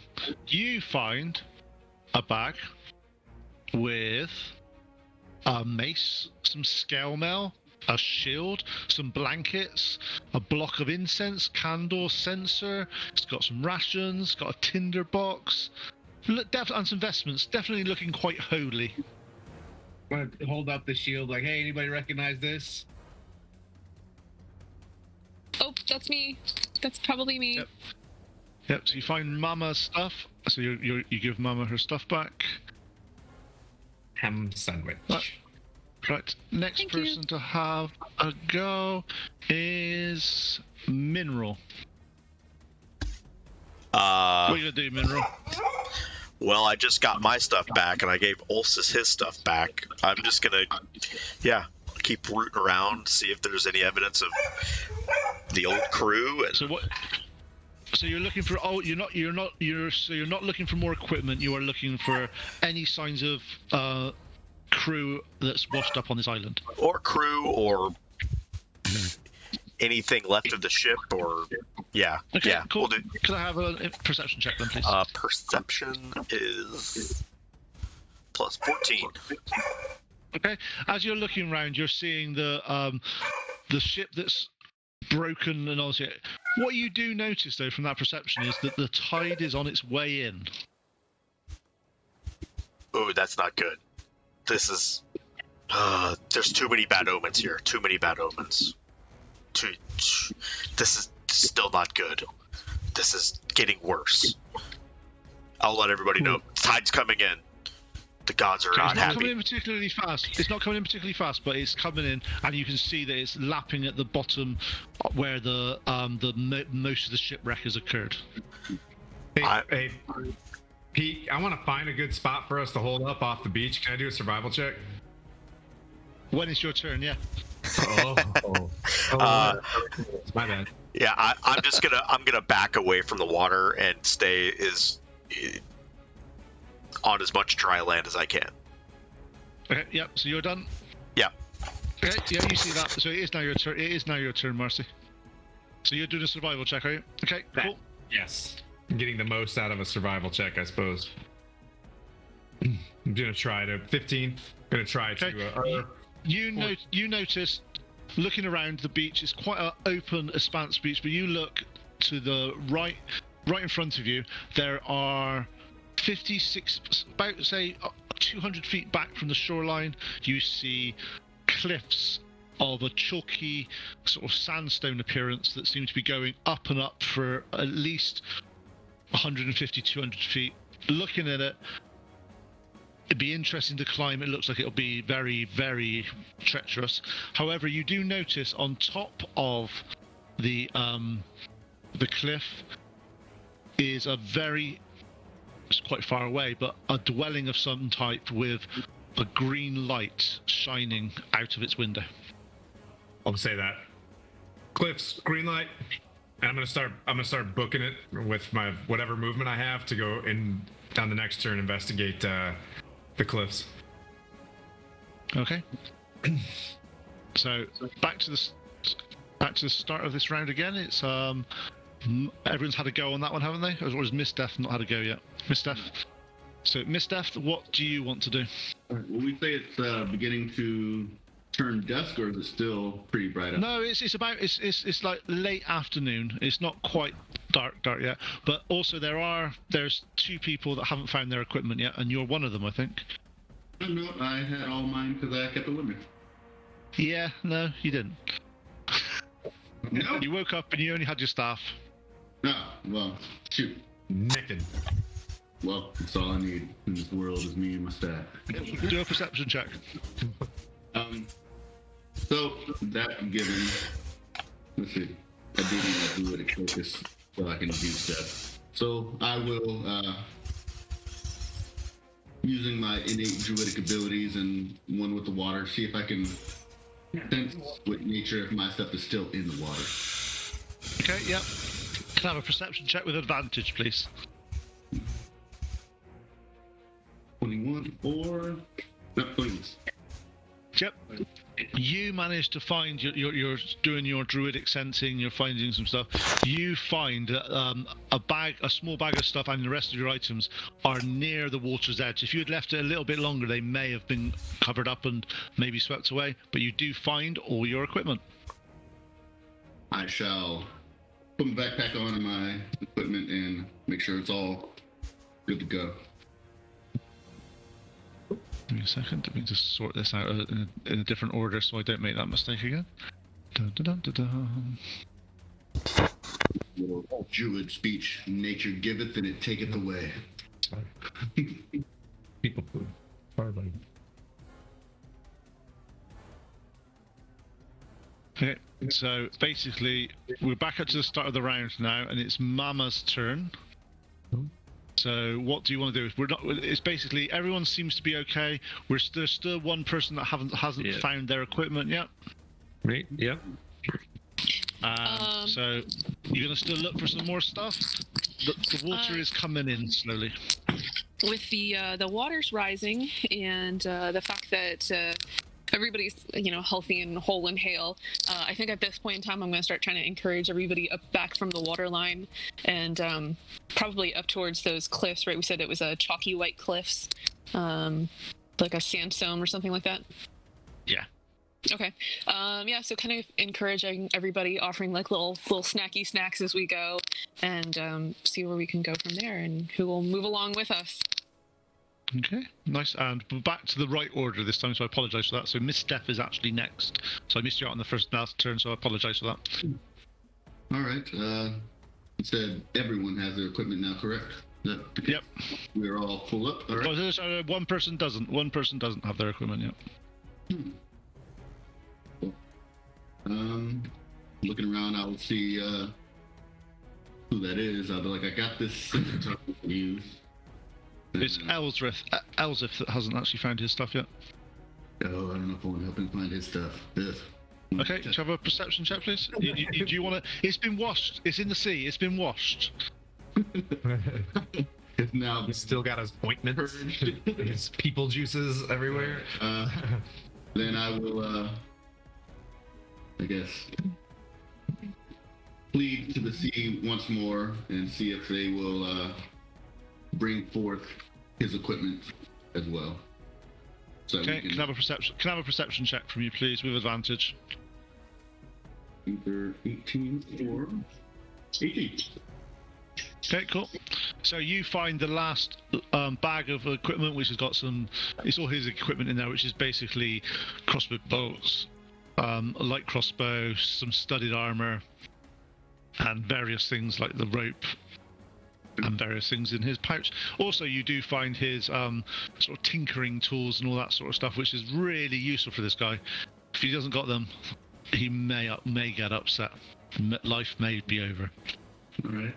I will let the rest of our crew know I've found the last of our ill-fated adventuring crew's equipment, and perhaps we should make way towards their cliffs. Okay. Yeah. So you're giving your equipment back. No one seems to be missing anything. On the last bit on the way back, Marcy, you do find your bow and short sword. However, the bow currently is unstrung. Luckily, you've got a spare in your backpack, but you need to string it because obviously it's got wet. Roger. Takes my turn to string bow. Just saying, if it wasn't on you, it would have been fine. He's a ranger. He's gonna take a second and get full up first before he moves out. So you take a knee. He's gonna string his bow, get his stuff ready before I go. Fair enough. Okay, cool. At this point, Begrudgingly. Alfred and Miss Death, you notice a few.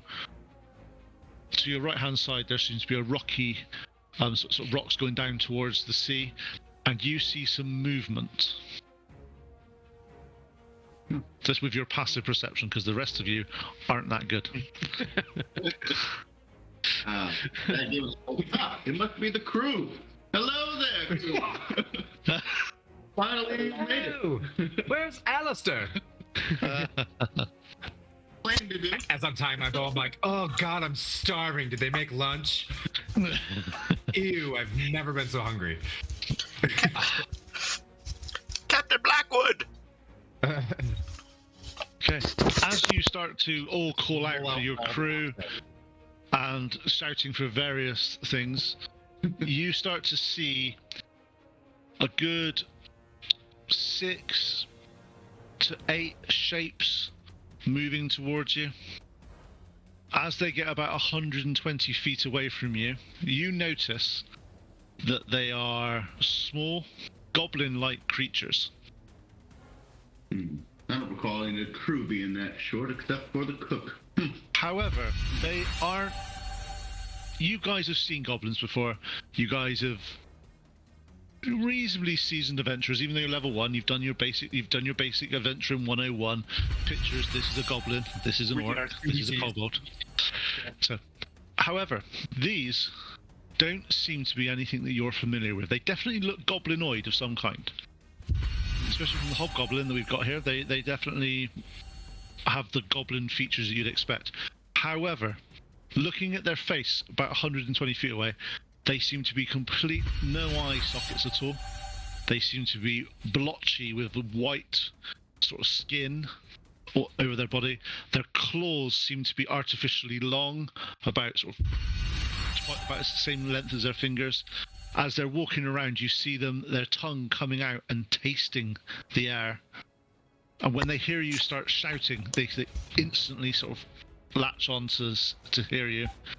And when you start to call out for the captain, you see them start to drop to all fours and start running. I'm gonna yell, Destin Spring Breakers! And just Nice. And at this point, could I have some initiative, please? And Especially with that tasting part. Yeah, just taste everything. Oh, It's weird. All right. this is not going to be fun. 1 second, Pete. I'm coming. Don't worry. And yeah, I'm just driving back. I'm like 5 houses from mine, but if you would please roll my initiative for me, I would be appreciative. Yeah, we can sort that out for you. Not a problem at all.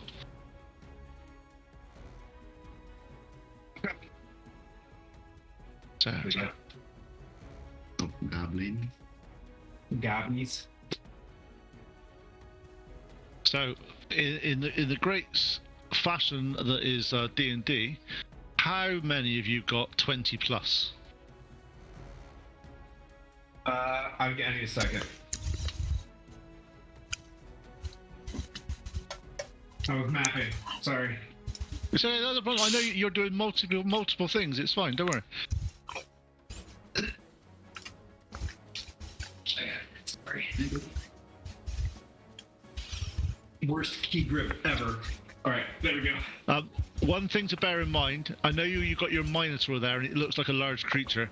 It's not a large creature, it's a medium creature. Yeah. Just saying.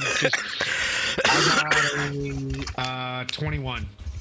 Okay, so you got 21, cool. So, Marcy, 21. I'm so chewy, buddy. You don't need to eat the floor. Okay, did anybody get above 16? God, this is going well for you guys at 21. the moment. Wait, 21. Yeah. Done yours already, you were 20 plus. Oh, got it. Mama actually gets 19. You rolled a nat 20 there, Mama, by the way. Did anybody get above 11? Exactly 11.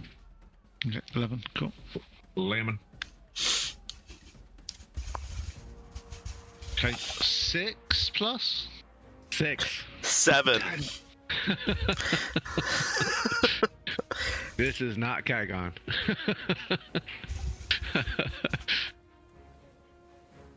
Okay, I have to ask, what did you get, Alfred? 5. That's not bad. +5 to hit? Not for you, but Yeah. that's good at level 1. Yeah. That's perfectly acceptable to have +5 to hit at level 1. Yeah.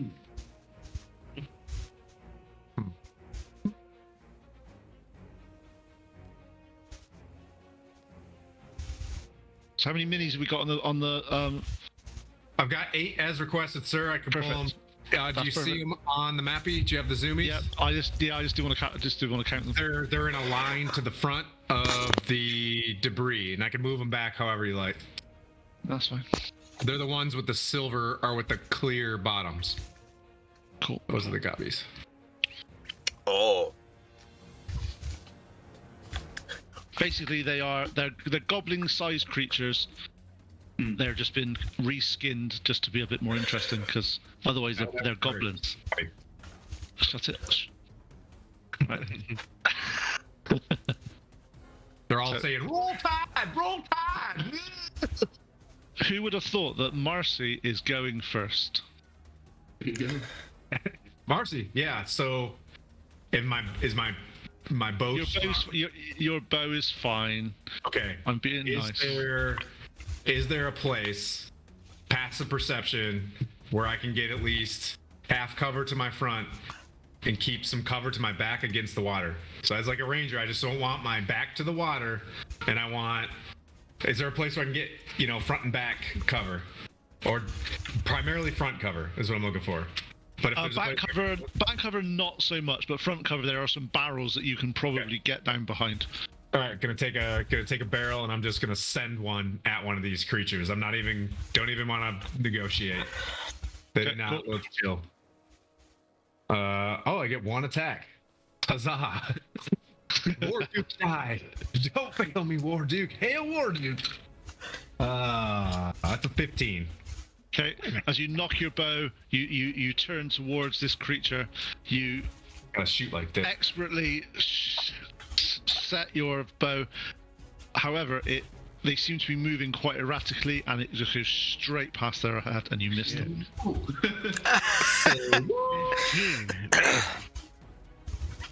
Swim!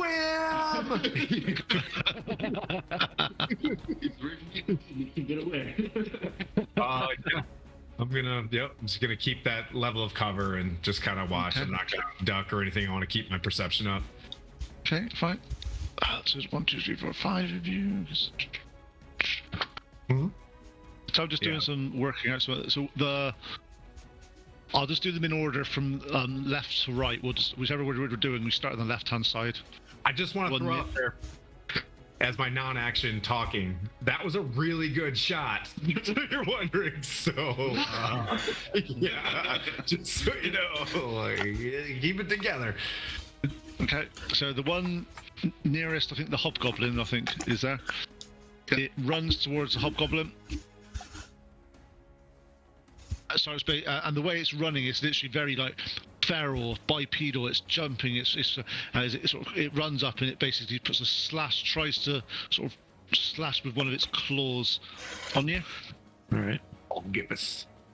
Does a 12 hit? Yes.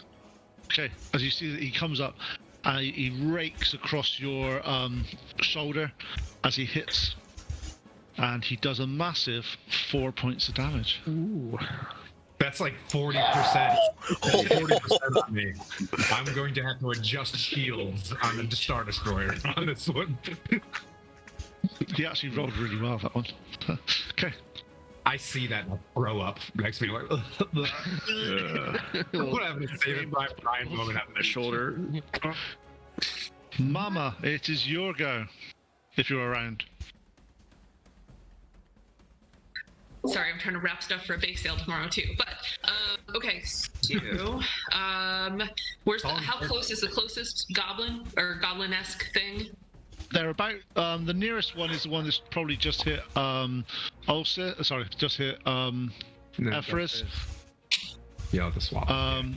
But they're all about 30 feet away from you, so Okay. 30 feet away. I don't really have a. Actually, you know what I can do? What? How about a fog cloud to kind of obscure us a little bit from the incoming goblin? Nice. Okay. This is DM running off trying to find his spell card now, spell sheet, so he can figure out how big it is. Yeah, I'm trying to click on it too. 20-foot radius of sphere or fog around a point within range. So I'm going to create a 20-foot sphere of fog around myself, and then anybody who is within 20 feet of me, which I guess most of us, right? I got a fog cloud. One sec. There you go, brother. I guess this isn't really a roll. I just do it, right? Looks like it's just a cast. What? 20. Yep. Oh, range is 120, but then a sphere of 20 feet from wherever I plonk it down. Yeah. So you can basically go. You could go. I want it 120 feet in front of me, and that's where the fog is. But as you want it around you, range doesn't really matter for this one. Yeah, I guess maybe kind of put it sort of an obscuring shield between where we're generally clustered and where all the the goblins are coming in from. So kind of in that in between. But closer to us, just so we have a little bit of cover or concealment, not cover. Sorry. Look at that! Look. I'm gonna get somebody. We're gonna get DMs about me using the wrong word there. Don't worry, it's fine. Yes. So you basically do a shield of fog in front. As you cast this spell, fog just seems to roll off the sea and coalesce in front of you. as you do that, it seems to obscure the monsters from view, and you're a little bit in the cloud. So it can be good and bad, this, but you can't see each other at the moment. Nice. And I think that's all I got. Can you see it, Pete? Yeah, it looks good. All right. Okay, obviously now that that's obscured, you hear snarling, and all of you hear movement in the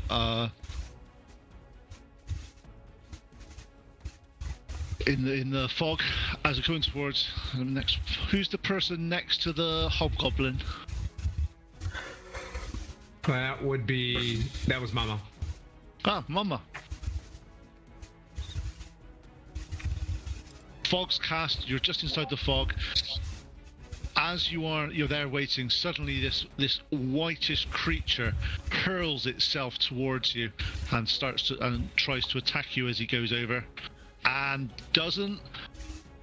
Basically, he tries to hit, and he basically rolls over you and ends up in the water on the other side. Prone. As soon as he does that, I'll look at him like, I remember my first beer, and just. Okay, next person over. Who's the next person? Who's that one? Oh, Lizard person. lizard folk. That's Mineral. Does a 9 hit you, Mineral? No. Okay, so he comes in. You see nothing in front of you here, which is a bit eerie now. This fog's there, and suddenly this white arm claw comes straight out of the fog, horrifically, as if it knows exactly where you are, and tries to rake across. But you just manage to freak out a little bit, and the claw comes past your eyes. This is bad. This is really bad. Okay. Miss Death. Yes.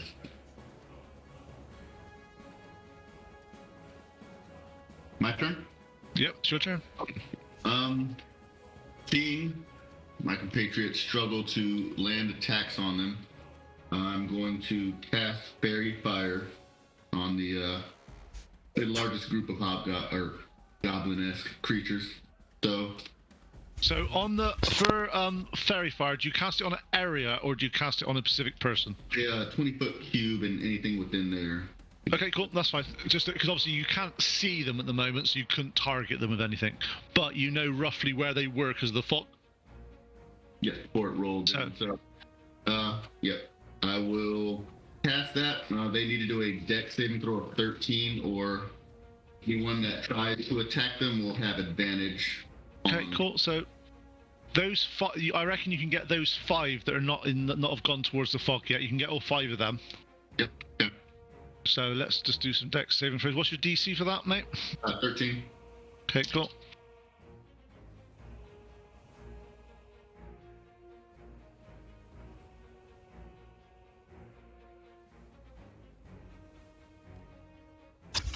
Okay. Not sure if you actually get any feedback from this, but you have a feeling that 3 of them may have failed.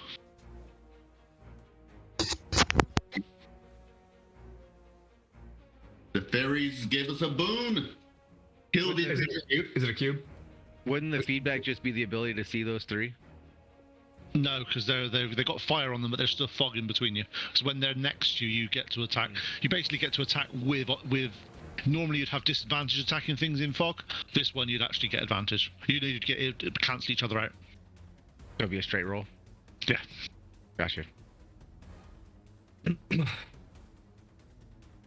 Just want to make sure I write down the right ones that have been afflicted by this. So. Coffee scotch. Awakened weirdly. Okay, so. Yeah, that's good. Next person to have a go is Mineral. So that guy that's coming at me, I'm basically just going to shield myself, falling back and hit him with the staff and cast Frostbite at the same time. Okay, cool. Needs to make a con save of 11. So are you? Is it an attack roll against this? No, it's a spell. So a I'm just con making sure save. it's not. Okay, con save. Con save. 12. He passes. So If anything happens for a cantrip on a save. nothing. Nope. So nothing. No, it happens. I've had it happen to me lots of times. On He this. basically just gets bonked on the head with my staff. Recommend hymns. Just kidding. I swear this never happens. Right, hang on. Let's make sure these are the right way around. And is he in melee combat or is it in? Yes. Okay, then I'll stay here. Oh, you some paladin die, huh? Weird. Hope we end up on Okay. the same team as Storm Kings. Okay.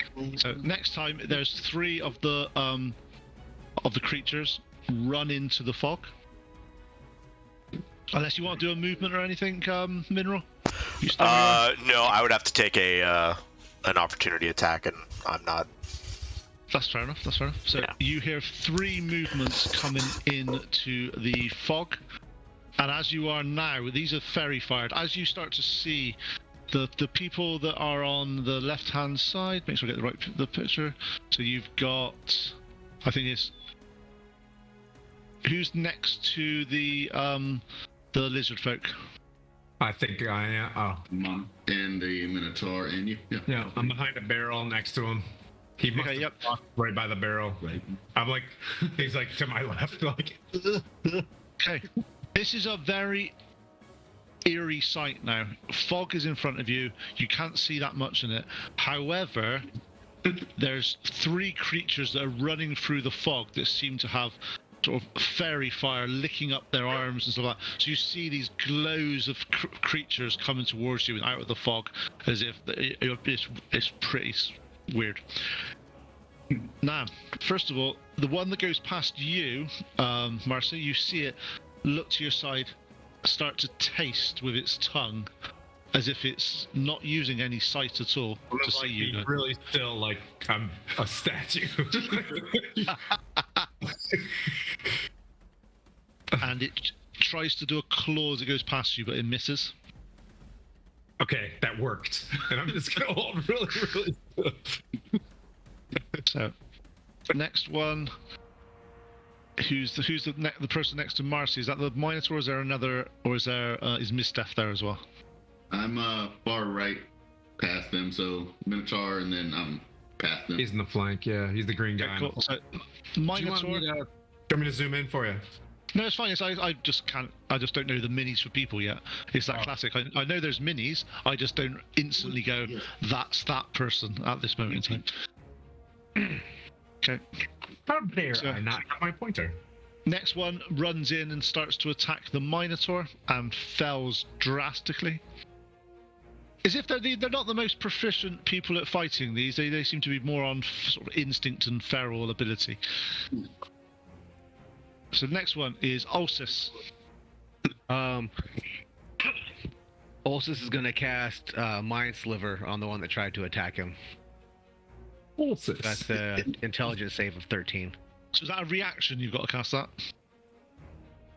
Is that a reaction or is that I want to make sure I can't... It's a cantrip. It's my first time doing a spellcaster, so I know, that's why I'm asking. I don't know either, top of my head. Let me Yeah, see. Mind Sliver's a it's not a cantrip. reaction. It's just a spell.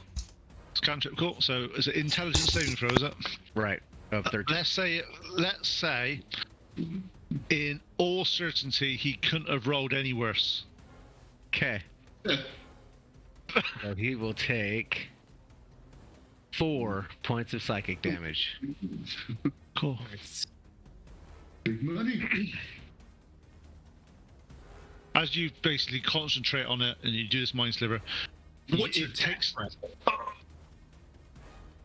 and you basically see sort of as it winces, and you see a bit of sort of black ooze come out of one of its ears. Nice. Unnatural. And that's it for me. Nice. He's looking pretty hurt as well from that one attack. So, Alfred.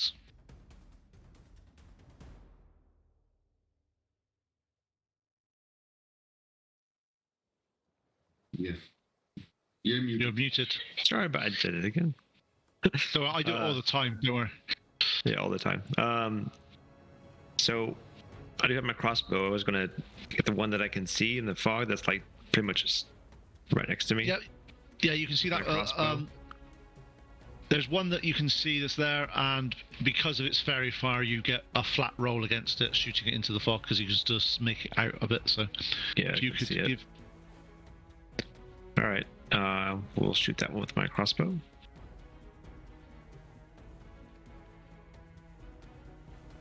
All right.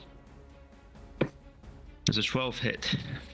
No, a 12 does not hit. It shoots, and the fog may have been distorting it slightly, but it just seems to go straight through.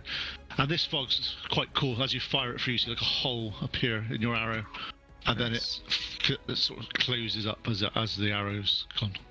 As a bonus action, I'd like to do the magic stones. Yep, cool. Cast magic stone with a to get like anything that's on the ground that I can get at my feet. Yeah, you've got a few. You've got or in my tools. Yeah, you've got a few little rocks that are for that sort of stuff. Yeah, make 3 pebbles and imbue them with magical energy that I could use later. Nice. That's it. Two more attacks. Let me see who they're going to attack.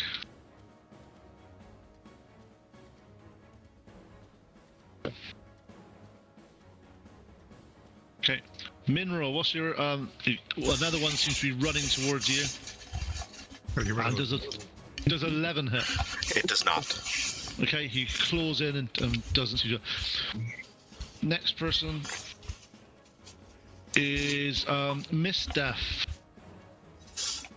I'm rolling poorly. Does 11 hit you? It does not. Okay. Keep holding still. They can't see you if you don't move. Right to the top of the round, Marcy. All right. The guy that There's a guy next to you. Did he get hit though? Was he? I don't want to hit. Okay, good. I'm gonna blast him. What with? If I'm not at disadvantage. He's next to you in combat. You can't shoot a melee weapon without taking disadvantage. So if you want to do a melee, you can attack him, but not ranged. Oh, man, I should have switched and went with a hatchet. Damn it. Remind me next time to get a hatchet. God, should I get out my hatchet kill? All right, so I'm gonna switch to the short sword. So on that note, just remember yourself that you dropped your bow. Yep. Because you can't stow it and roll a weapon at the same time. So remind that, otherwise if you don't pick it up, it's gone. Yep. It's on my perfectly at my feet. Dropped. Does a 16 hit as I go from a 15 to a 16? Yes, it does. All right. A smooth transition. 7 damage. Drop the bow. Straight in. Gladius style. This is a Gladius. It's now a Gladius. So I can just straight plunge. So in the numbers of which guy would that be from the left to the right? The dude closest to the Minotaur, so that I can protect my buddy. Okay, so that was so you've both hit the same one then. Okay, I don't want to hit that one. I don't want to hit the one that was hit. I want to hit the other guy. Okay, yeah. Fine. So you hit 7. Okay, this one you basically go in, you hit it with your sword. As you pull it out, black sort of substance cools all over the place. Doesn't do any damage to the but it is it's horrible. As you pull it out, it sort of starts to sort of This is his first fight. He's been talking a lot of smack. He's definitely dry heaving. He's fighting, but he's got snot bubbles and tears and like.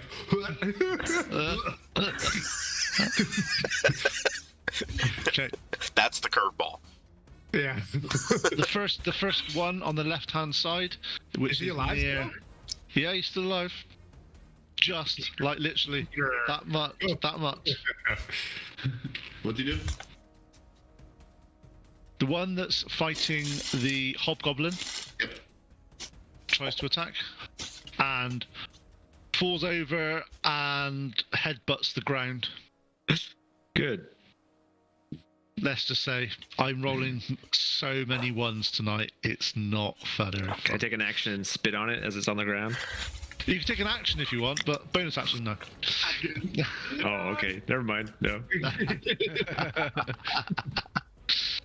Okay, so next one is Mama's turn. Just as a question, DMery, is it a non-action to pick up a bow at my feet? Or is that an action? It's a non-action as long as you've got a hand free. Yeah, If you haven't, you've got to drop something. I got you. Okay.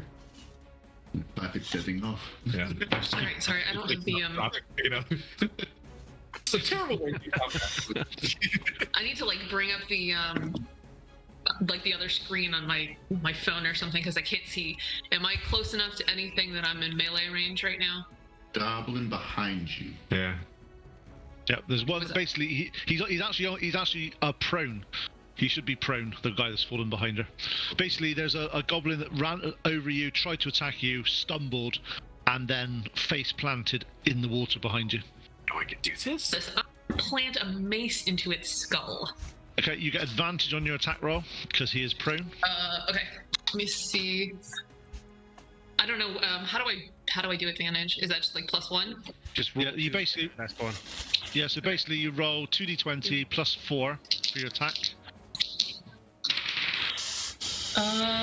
So the better of the two is an 11 + 4, 15.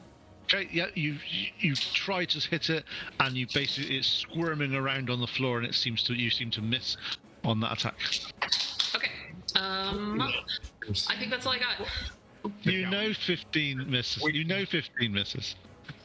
Tim's looking at me like, what? You know 15 misses, Tim. We've already done this conversation. I know. I just, think it's bullshit. So. All right, I think that was me. Okay. Okay. The creature that's fallen over and you just tried to hit manages to get to its feet now and tries to attack you. And does a 19 hit? I think it might. Yes, it does. 4 damage. Everybody. Okay. I'm gonna heal myself. Yikes. Why did I pick Celestial as a language? What was I thinking? Because you're a noble and you thought it'd be a useful one to know. Oh no, I speak Gnomish, not Goblin. Never mind. They're not goblins anyway, it's fine. Deep speech or primordial? Okay, just making sure. The next one to the left-hand side, that's the one in front of the lizard folk, isn't it? Correct. Does a 12 hit the lizard folk? No. Nice. Hooray for natural armor. Yeah. You done got Stuff. Oh no! Oh look, they all seem to attack Mercy for no reason whatsoever. Actually, no. Shall I tell you what happens? There's some lava underneath Mercy. Out of nowhere, lava just Trapdoor pops in up. the sand. I was ready for this. Okay, Miss Death, what do you want to do? All right. Start smoking fools. Seeing the unnatural and say, I guess, yeah, just them being so unsavory, I'm going to whip out the scimitar as well as my quarterstaff, since I already had quarterstaff out in the other hand. Whip out the scimitar. I'm going to do a, what's that? 2-weapon fighting. So I'm going ham right now on the individual in front of me. With a, let's see. What I have to pluck to hit. That's definitely a die 12, though, just so you're tracking. Yeah. Oops, mama. You Hey, if I can't was roll the high GM, enough. I would have let that slide. But since we're players, you know what I mean? Like, All right, good. So that is a 20 and a 19 to hit. They both hurt. Remember, on your offhand, you don't get to add your strength or dex, your modifier. Just a die. Yeah. Yep. So 2d6 and plus. All right. Oh. 7 and 5. So 12 damage. Okay, 12 damage. So you basically, which one do you want to hit first? Just so I know. I'm going quarter staff and then the scimitar. Okay. So how do you want to do this? Because you're going to kill it. I'm going to essentially hold him down with the quarterstaff on that hit and then just rip him in half with the scimitar, bottom up. Okay. So as you do that, straight up the middle, the black ichor starts to. It's a vile smell that comes out. Okay. But yeah. that's scary. Like I need to Him dead? wash off my weapons in the ocean after Yeah. this one. Ugh. Okay. And you do anything else? I shall take my movement and go around the backside of the Minotaur. So Yep. 20, and I will position myself there. Okay. Cool.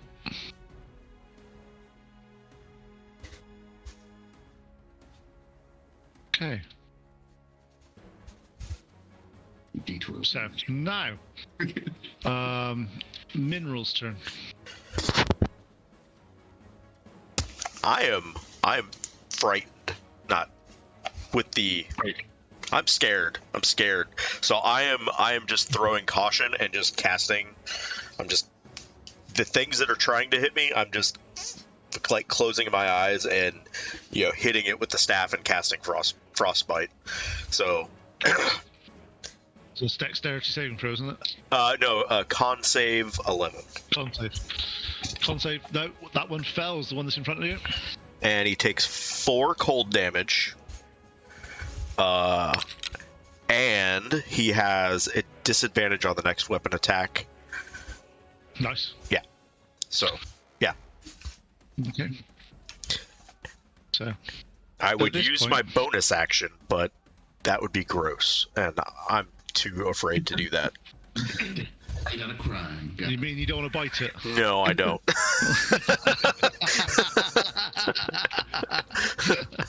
I got a Okay. feeling that blood has feeble mind in it, so keep Okay.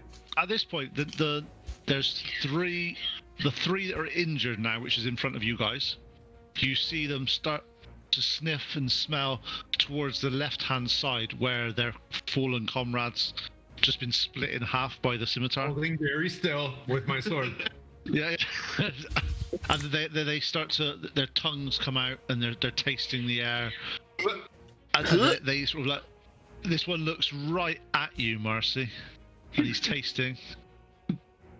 And then they run past you, all 3 of them, towards the dead body.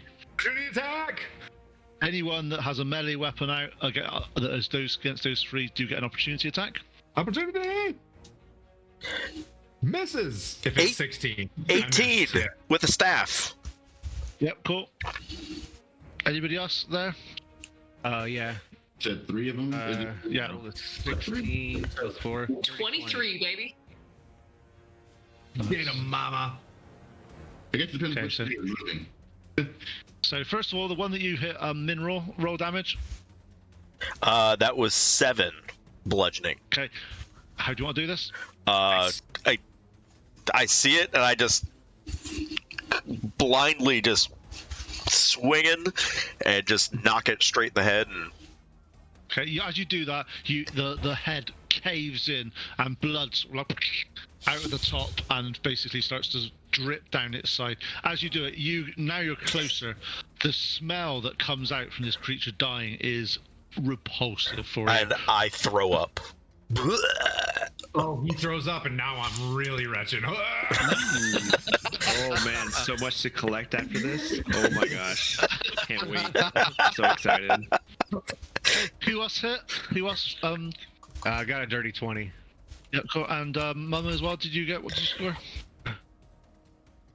Are you knocking them down when they need? One of them. Damage is a 3. I think. Hit with the 23, but damage was a 3. Okay, cool. You'll do that. And what did you get? Damage-wise, Olsif? 10. Cool. 10 bludgeoning. So, yep. So you both get to kill your relative creature. So how do you want to do this on each of yours? Mine's just gonna be.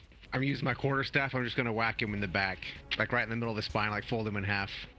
Okay. So as you hit him in half, the staff seems to sort of like rip half the body apart as it does. Blood squirt, ooze, black. Oh, again, absolutely horrible. As if it's been semi-rotting for a little bit. And Mama.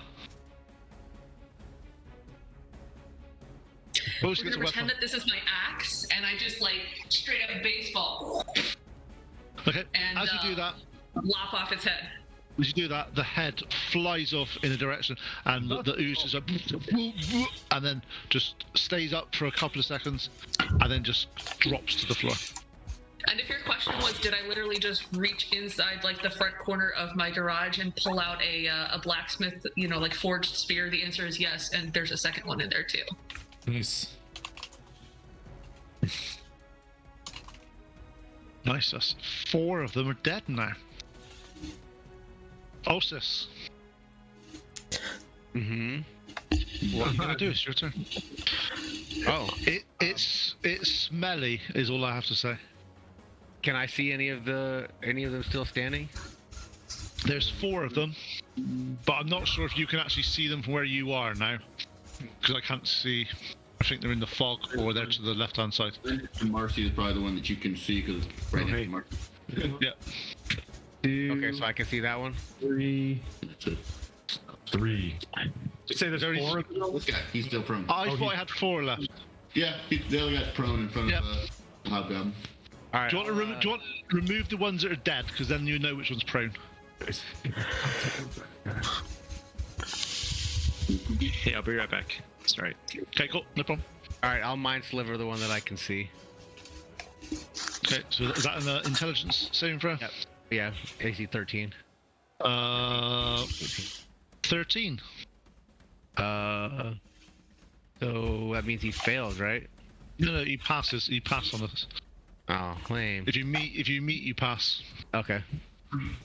So nothing happens on that one. AC. Nope, nothing happens.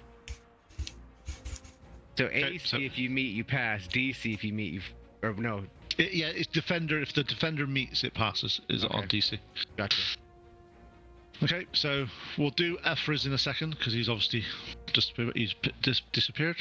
Next one is there's two creatures that are in the fog. I think just in front of Mineral. which is the 2 creatures that are in the furthest away from the hobgoblin.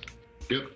They basically, in front of them, there's some dead creatures, and you see them just basically face plant in them and start ripping flesh off there and devouring it in front of you. They're eating their own dude? Yeah. All the while, Marcy's saying, like, it's just food poisoning. I don't know what's going on. Like,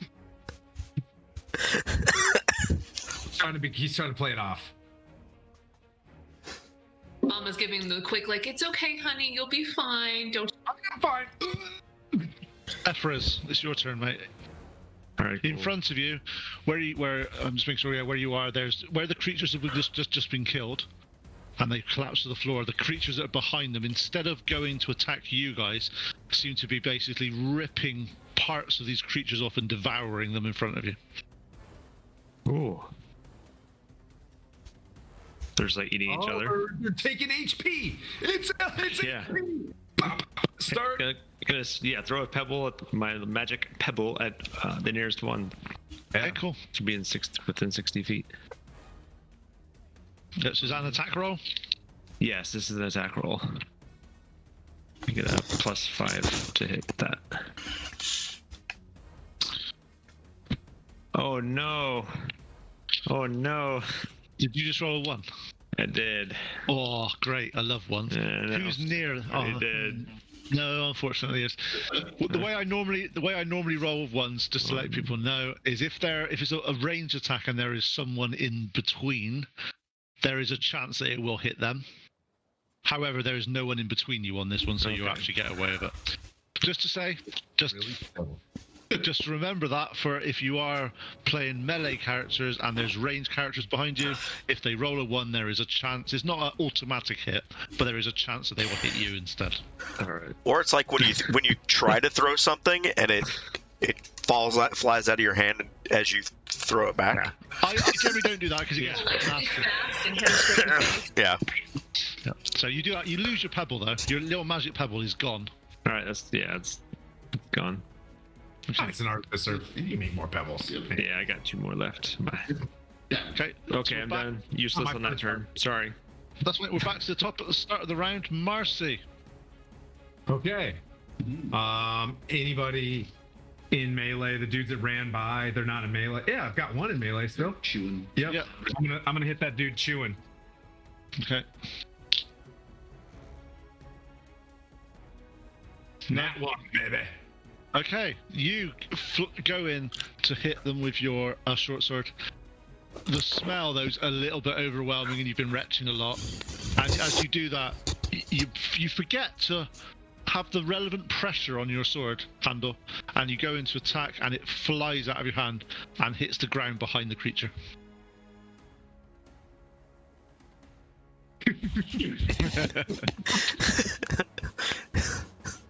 Marcy feels dejected. Throat whistle, the ultimate sigh. Okay, you do anything else, Marcy? I'm gonna pick up my bow if I can. Yeah, you can pick up your bow.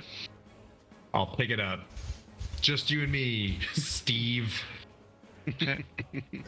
And now it's the creature's turn in front of the hobgoblin. He stands up, half his action.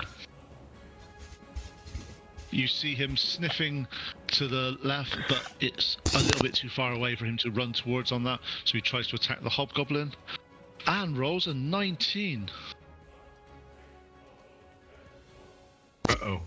We've got our first Piper down. They haven't. He's not got that. He's got more hit points than that, I'm sure he has. A 19 Yeah, hit him. Yeah, it does hit him. He does 4 more damage, so he's actually on 3 hit points. That's his second attack he's had. Buddy.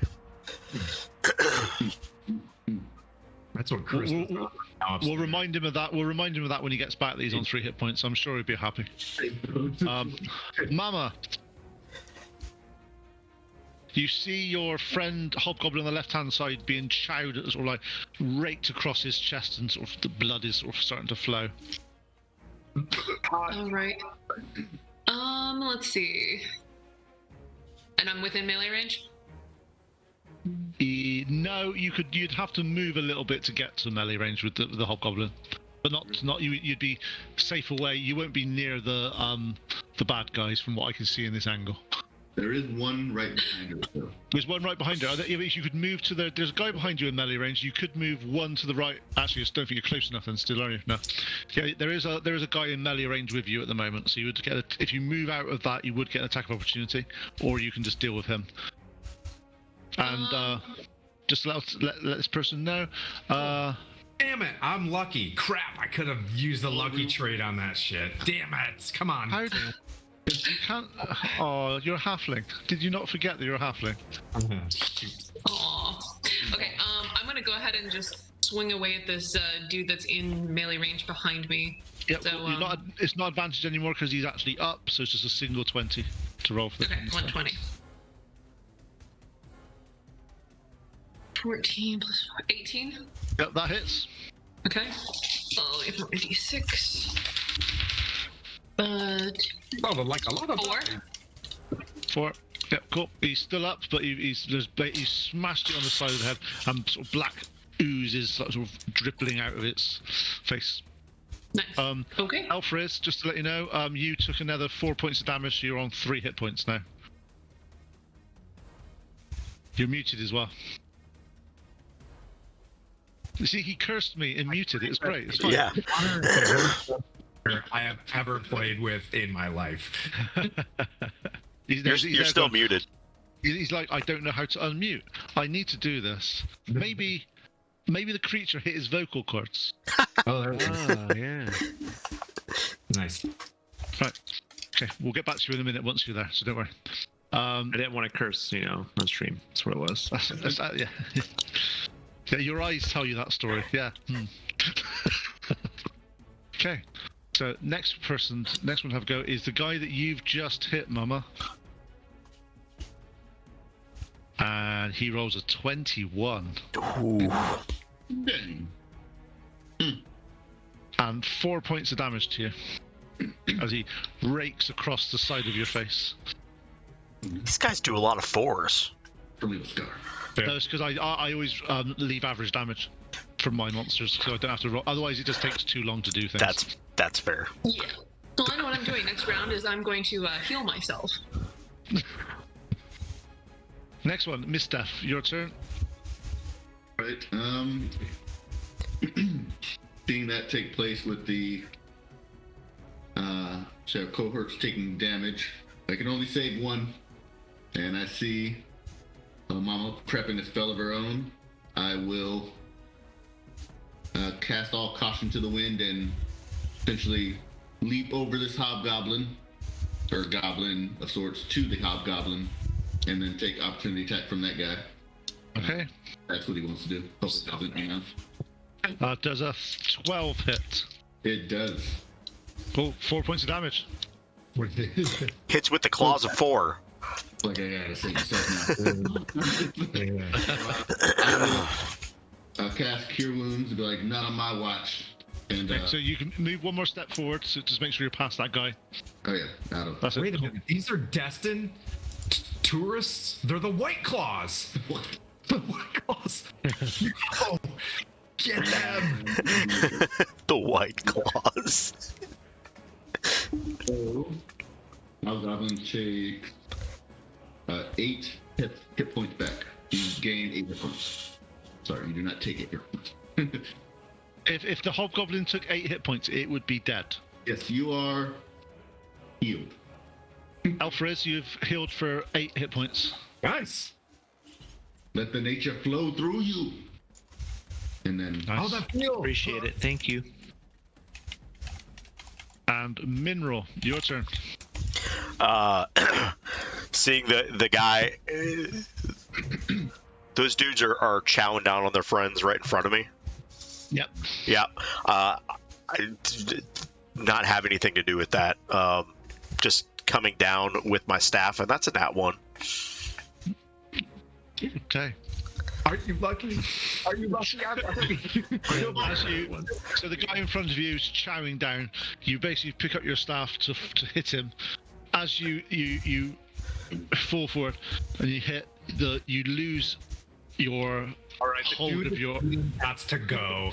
Yeah, you lose your hand. You lose your handhold of the staff, and it slips out of your hand and hits the ground near the ooze, and the ooze seems to be all over it at the moment. It's black and ichor and smelly. Can I use my bonus action to pick it up? You can. I'll use my. Slimy, horrible, and reeks at the moment. And I'm just gonna wave it over at Marcy. Like,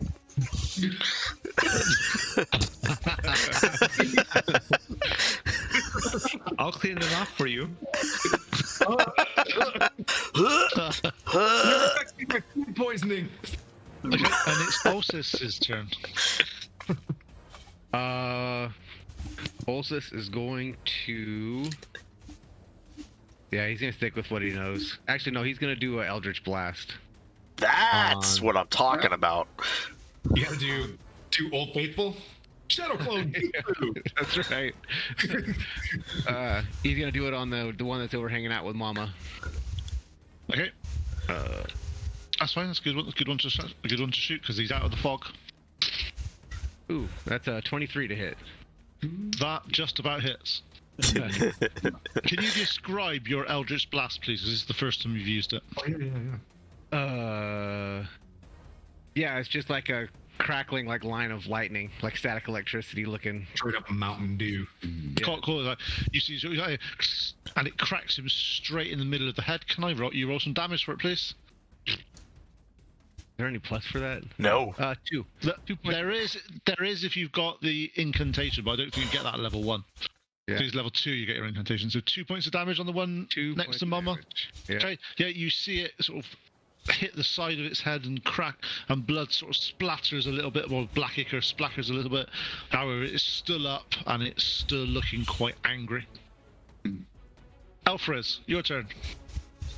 Currently, just to let you know, there's in front of you, there's 2 boglins that are eating things.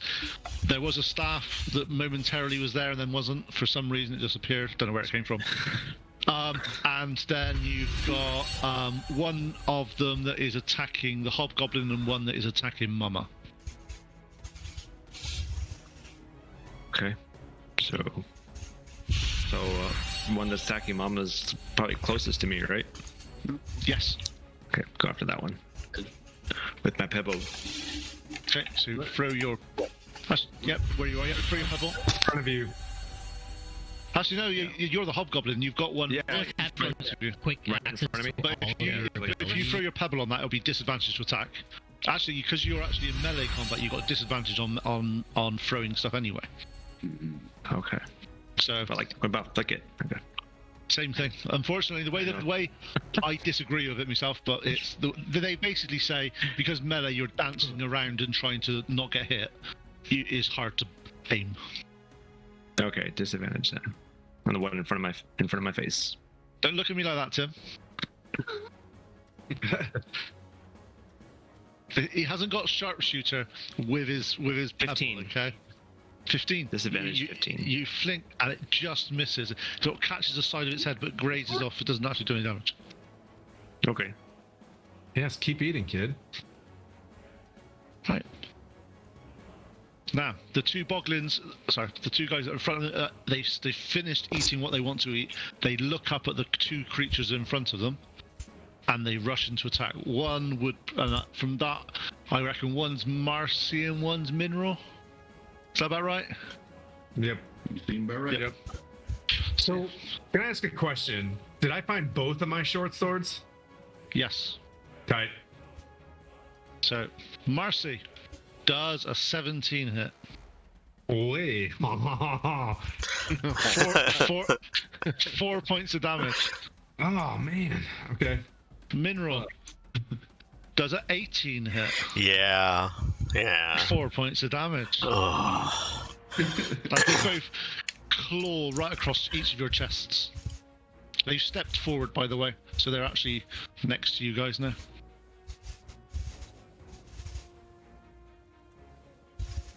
Actually, as a reaction, I'm going to. That is a reaction, right? Well, Armor of Agathis. Shield. You could do, yeah. No, that's a. Wait, is it a? Yeah, a reaction. Yeah. So as a reaction to that, I'll cast a shield. That only gives you +4 to AC. +5. It's +5, is it? But does that mean that it goes over that 19 that it doesn't use to hit you? It would take me to 20. Okay, cool. So yeah, so you don't take any. He comes in to hit you. You momentarily cast shield. Basically the claw bounces off an invisible barrier between you and him. That's me. That's me going. Oh no. Marcy. Yeah. It's your turn, Marcy. Drops bow, swings that guy with short sword because I'm in melee, correct? Yes, you are. Come on, Warduke. Nope, going with Strahd on this one. 16. That hits. Good job. Strahd von Zarovich will win. 8. Do you want to do this? Slashing damage. I just just coughing, and he's waving the hand at me, and I take it with 2 hands and stuff it in his chest. Okay. As you do that, you basically rip through his chest, he falls to the floor, and the ichor starts to bubbling out and sort of coming out all over the place. Yeah, I'm like, eyes are closed. It's just. All right, we got one off the battlefield. Sweet. Yes. And now it's the one that's near the hobgoblin. Is there one near me? Okay. In the rest action, picking up my bow. Yep. So the one near the hobgoblin does an 11 hit, Mr. Hobgoblin. No. Does Oh, not hit. let's see. He missed you that time. That's not on. Yeah, no. He's been quite reliable, that one. Yeah. Too reliable. Oh, no, he's All been right. hit big time. Yeah. So he tries to hit it. It doesn't find purchase that time. And Mama, it's your turn. All right, I am going to heal. It is a cure wounds. So, 1d8 plus your wisdom modifier. all right. I don't actually have a D8, so I'm gonna have to roll in here. You don't have a d8. 8 plus 5, 13. 8 plus 2, because your wisdom modifier is just plus 2. Oh, You don't roll to hit, it's just damage. It's just like 8 plus your wisdom modifier, which is plus 2, isn't it? Okay, so 10.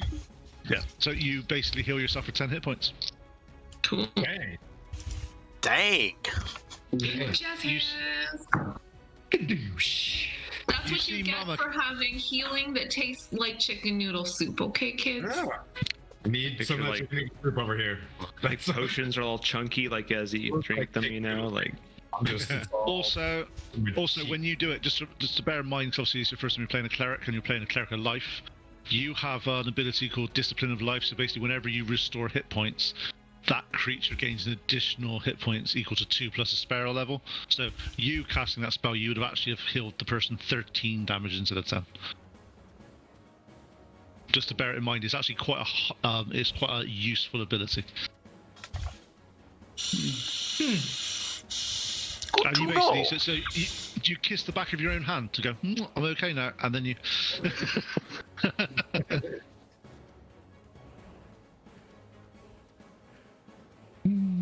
Right, so now it's the.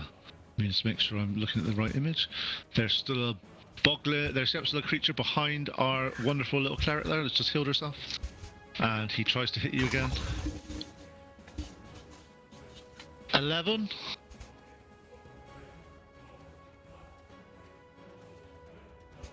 Don't think that. Me? Yeah, that doesn't hit. Doesn't hit. Oh. Fine. So the next person to have a go on this bit is Miss Death. Being that I'm behind the hobgoblin and he's taking care of that, I'm going to turn to the small individual fighting Mama, and I will cast, because I want to stay at range and not get within there, poison spray. So he will need to do a con save of 13. And then I'll do, what's he do? 17 he rolled, so. Alright, let's see. Whoa. Well, yeah, so whatever. He nimbly dives out of the way of this poison spray.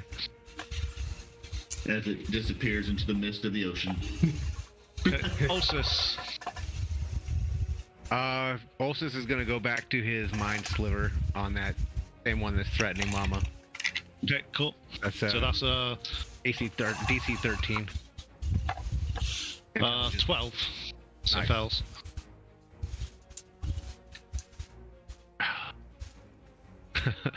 Two again. Okay, yep. How do you want to do this? Oh, sweet. Yeah. So, yeah, his mind sliver is gonna just go in and just pop his brain. Okay, so you basically concentrate. You concentrate on the creature's head. As you do it, you basically hear a audible pop as the head just like implodes and goes. I'm just like. Ow. So I have a question. My what's it called? God dang it! Give me just a second. I have a Dark One's Blessing, which says whenever you use a hostile creature to 0, I get 4 temp HP. Is that stacked? So every time I reduce somebody No. by 4, I No, because temporary hit points do not stack from any source. Okay. Tough guy. Cool. And the reason I say it that way is because there's lots of spells, for instance, like Hero's Feast. There's lots of those abilities. There's lots of those, and it's basically impossible to stack. The highest one you get happens to override the others. Okay. Got it. But you do gain 4 temporary hit points for this so far. Well, I already had them from the last one I killed. Yeah, they don't stack, unfortunately. Okay. Just checking. They just replenish. Yep, and Elfriz. There are now only 2 creatures left. One that is fighting you, that you have a bit of a vendetta against. I do. And one that is in front, I think, in front of Mineral. I'm gonna try and get this done with a gun. With my pebble. You are just a heads up. You are more likely to hit with your quarterstaff. Can I get the quarterstaff out without taking an action? No, yeah, you already had it in your hand because you basically cast it. Oh. You cast the other bits in your throat. Just saying to you, it's one of those things that it's ranged combat in melee. Unfortunately, means you are at such a disadvantage. Alright, well. Didn't realize I had it out. Alright.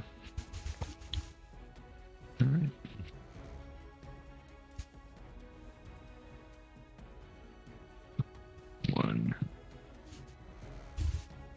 Was that a nat 1? 7. Nah. I thought you said a nat 1. I was going to about to say, that's not the amount of ones today have been horrendous for everybody. No. Okay, yeah, you tried to hit So, it. And yeah, didn't do anything. Cool. it misses. Oh, Meg. Hi, Meg.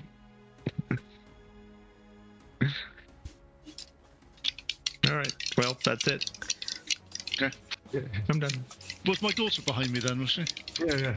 I saw Meg. There was a Meg sighting. Oh, I think it is Lewis. Right, next one. So the final one that's in front of Mineral looks up, starts to sort of taste the air, and because the creature next to him has just recently been deceased, he basically ignores Mineral, comes down and starts chowing down on the food on the guys next to him. And we're back to the top. Back to start of the round, and that's Marcy.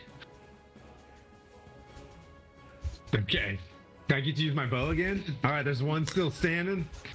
Yeah, and he's not in melee range of you, I don't think, either. Yep. Take a shot. That's a big miss. Yeah. You're such a good ranger. Such a good ranger. There's Don't forget about your luck. all over my bow. It's real slippery. The creature that is next to the hobgoblin tries to attack and rolls a 12 that time. Got me. That 4 points of damage. You've been hit more than anyone so far. Yeah. I'm sorry. I apologize. Huh? But the creature doesn't. The creature How it doesn't goes. discriminate. Creature not apologize. The creature doesn't discriminate. It's just going for it. It's going for it. Mama. The one next to you has been head exploded by some psychic monster somewhere that you don't know who it was, but the head exploded, which is quite scary. And there's obviously where you are now. You see the creature to your right-hand side chowing down on one of his friends, and then the creature fighting the hobgoblin. They seem to be locked in some epic, long-lived battle. It's a growing experience. You could just pull a chair up and watch and say, and root for the side. It seems to be going on quite well.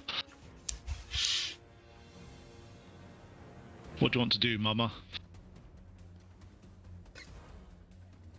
I think I'm gonna smack it with the axe again. So you're walking towards the one near the hobgoblin, or the one, or is that the one right? Is that the one right next to you? I'm trying to figure it out from the map. The one next to her and Mineral are like right there. And Yeah, you got the one. Yeah, if you move, you will get attack opportunities. You got the one next to Mineral. You can attack. Okay, I'm going after that one then. I'm gonna do digital because I didn't bring my dice over. Okay. 19 plus 4, 23. Nice. You're telling me you had your dice when you were outside. You don't have your dice now that you're inside. When I came over here to sit down, I didn't bring them in from the kitchen. Alright, bludgeoning damage is 6 plus 2, 8. Yeah, how do you want to do this? Nice. Aim for the head. Okay, so you basically hit the guy's head with so much force that it splits open like a fresh melon, and ichor blood falls to the and it falls to the floor. How many left? Just one left? One left, and it's the one next to the hobgoblin, which is miraculously not taken any damage yet the whole turn. Yeah, hey, Sorry. that takes skill too, right? Yeah, it does. Yeah.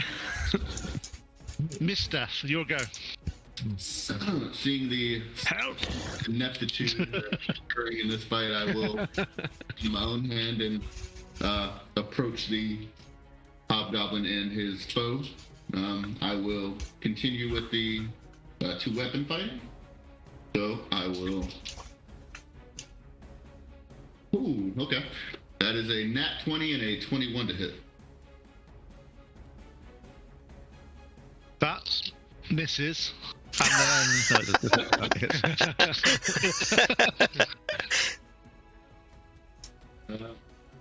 So, are we keeping? yeah, max damage plus dice roll. So max damage plus your damage, then plus the dice roll. Alright, so 6 plus.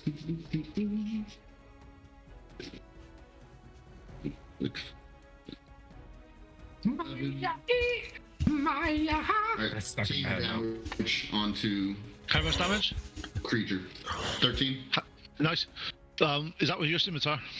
That is twin weapon, still doing the quarterstaff and scimitar combo. Yeah. So basically. Yeah, so you do that, you smack it, and you basically hit it with so much force when your scimitar is stuck in it that you basically rip it in half as it falls across. At this point, That's how you. calm. Yeah. There is calm across the battlefield as all the creatures have been subdued. Looking round you, the bodies of these creatures start to slowly sort of melt into like this black ooze. Ooh. You hear me go, Mama, I throwed it up. I'm gonna go collect some of that ooze. It's okay, precious. Come here, like little.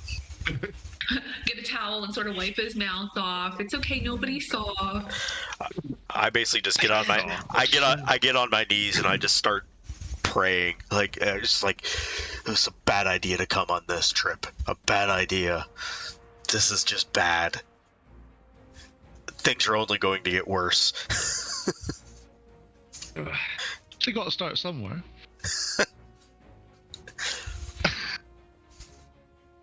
Okay, and at this point, the fog's dispersed. The creatures that you've killed with, and you can see that the glow of 5 of them as it starts to fade and disappear. So as the fairy fire also dissolves. Could I have some perception checks from everybody, please? Sure. Ooh.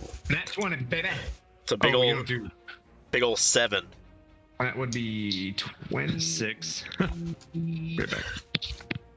9. Okay, so did anybody... By Mama, I got a 24. Okay, so anybody that got over 17, who got over 17? Just one? Okay. The ranger, funnily enough, got a high perception roll. I'm not used to this. That doesn't happen ever in any game, ever. You notice to the far right-hand side, about 300-400 feet away with your halfling eyes, not your elf eyes, because you've still got pointy ears, but you're not quite as smart. Across there, you start to see movement coming your way. It's the crew. Yeah.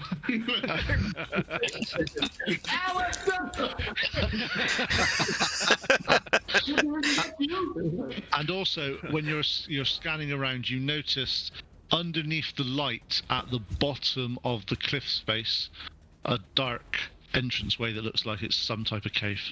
Okay, someone's coming, and then there's a cave. Yes, and it looks like a reasonable number of people coming your way. Okay. I'm like, I see a cave! And there's dudes coming! Let's go! I'm picking up my sword that's on the ground. I'm grabbing a barrel. I'm grabbing anything. I'm just gonna grab, if I see a box or anything that I can just grab, this, I'm taking it in. 2x4, anything. I'm grabbing as much for definitely as possible. So you're grabbing some stuff. How strong is your character, Pretty Marcy? Pretty strong. Oh, actually, you're not that bad. Well done. Yeah. Just heavy into functional fitness. Right. So, is everyone booking towards the cave? Yes. Yeah. Yes, I will. Okay. Sure. As you're booking towards the cave, you keep glancing to your right-hand side, and you're seeing movement quite a way away, but it's coming towards you slowly. As you start to get... Is that you? If it's you, we're going to the cave. If not, ignore You're it. shouting out. You're shouting out. You're shouting out to the creatures with no eyes, are you? No. Just want to know if that's what you're doing. It's not a problem. It's your Not choice. when DM says it like that.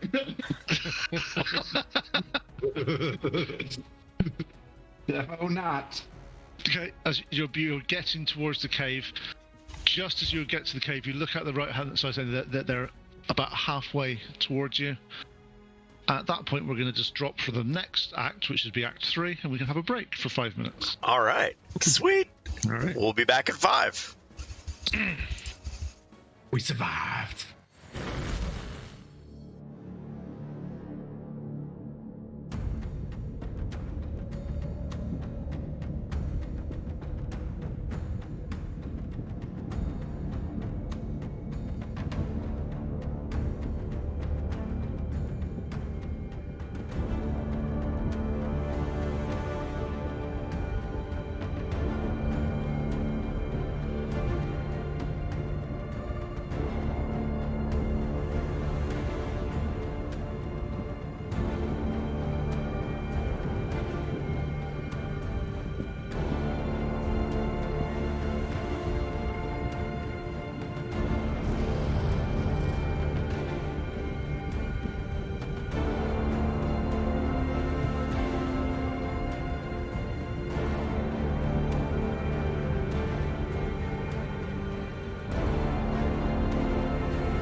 Okay, so Act 3. If you move the characters to the near the opening of the cave, please. That one. Towards the big moon. And obviously we need the camera moved as well because we can only see sir. barrels. Take it easy, George Lucas. So you had one bit of homework. One bit of homework. Come on. They're now upside down. Oh.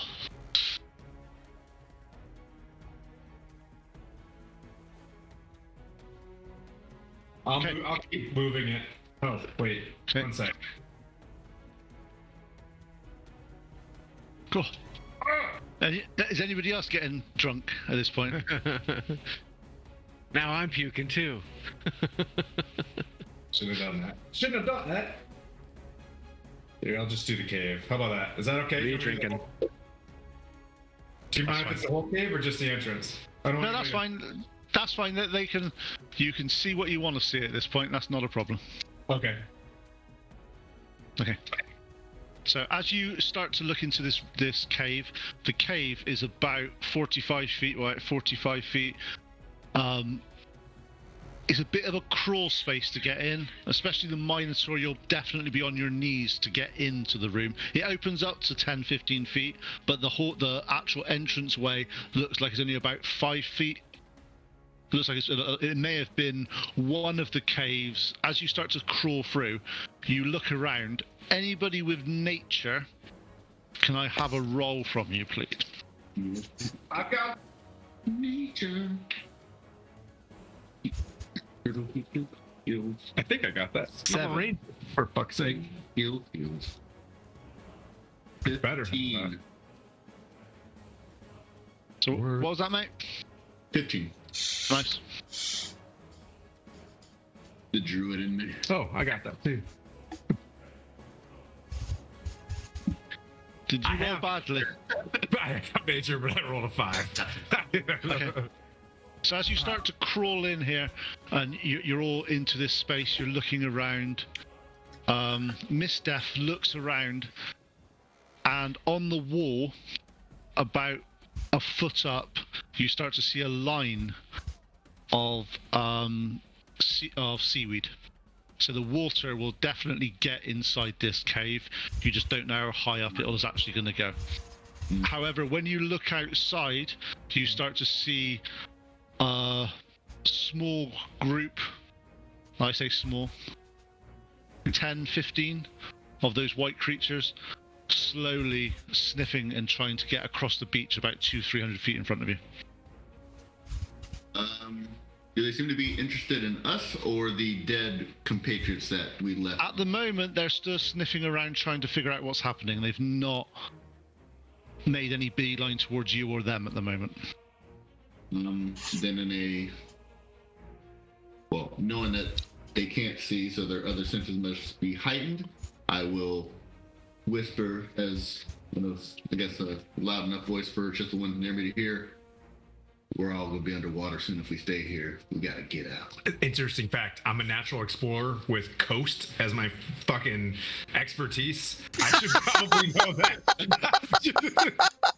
I just read my own backstory. And I'm just like, I agree. Is it actually coast what you've put down? Yes, sir. Yep. Oh, you are right. Well done. That's as if you knew what was happening. You curveballer. Yeah, you look. Coincidence. Yeah, as if somebody may have had an insight to what was happening. 5 feet. So So, Yeah. Jesus knows, as they say. Oh, sorry. Allergy season. Yeah, just don't know what happened. Okay, looking around this room, this wall, in the area that you're in, you do notice. Two of you notice anyway. Give me 2 seconds. Who that was? I notice. Coast. Alfred and Miss Death, we're the only people with the higher perceptions. Sorry. You notice that there are parts of this wall that looks like it's been, where most of this is quite naturally forming, quite natural walls. with your keen eyesight, you notice that there's two parts of this wall that looks like it's been made to look natural rather than be natural.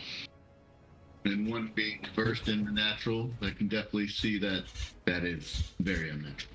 Got it. Okay. So you see one. For where we're basically going to base on the screenshot. On the screen, you can see we're just going to base north is going up up the screen because it's just a damn sight easier. You notice one of the walls far to the north and the one to the east both have what doesn't look quite natural to you. So you'd have to, if that means anything, you can sort out some. All right, can I go? Can I go and like search it for traps or anything? Sure. Like, Yeah, sure. Can I have if you're doing that, I need an investigation roll from you, please. Sure.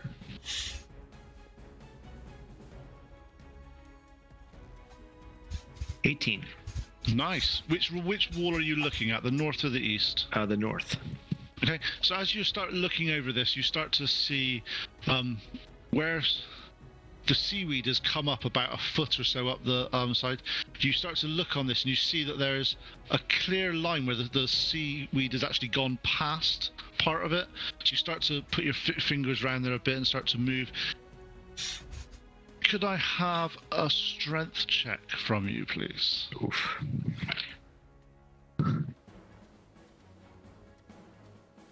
Yeah, west, not east. You are right. 7. 7. Okay, you start to pull. You get your hand in. You start to pull. This looks like it's not moved in a very long time. However, it looks like it should move, but you may need a bit of help. I'm also not very strong at all, so I did this kind of as for show, like I'm trying to move it, and I need help because I knew I couldn't. I'm like, ooh. So is anybody going to help? Scholar, as they say. So who do you going to ask for help? I'm gonna ask for the halfling. The halfling. I was like, I saw you picking up stuff easily. You look really strong. Yeah. All right. Hey, she's got some pipes. So, see, the question for this is you say, what's the halfling's name? Oh. See, how evil DM am I? You can be like total like racist and be like halfling, get up here. Oh man, well yeah, I'm like, oh, his name's Massey, It's trying to like say it, see if he finishes it as I'm looking at him. Definitely an M.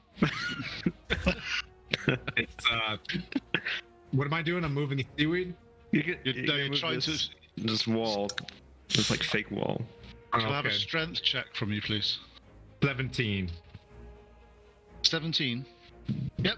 So you basically get down there, you pull, you're shown where to put your hands, you go in, you start to pull. This is using every single ounce of your strength at this point. You're slowly pulling, comes out a couple of inches, and then suddenly it gives way and you fall backwards as this wall sort of rotates open. Ooh. So if you look, that wall in front of you, Tim, if you could get rid of the wall.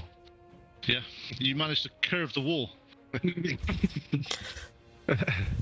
Marcy Curve Wall? Love it. Yeah. There you go.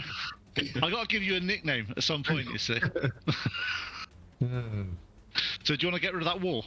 Yep, getting rid of the wall. Let's go. Oh no, there's already a hole in it. There's an entrance in that piece. If we're going left. No, you're going straight on. Oh, we're going straight on? Okay. Oh, okay. Crud. No, I'm making this up as I go. Leave me alone. Here, I gotcha. There you go. Nice. Always. So what tiles is that anyway?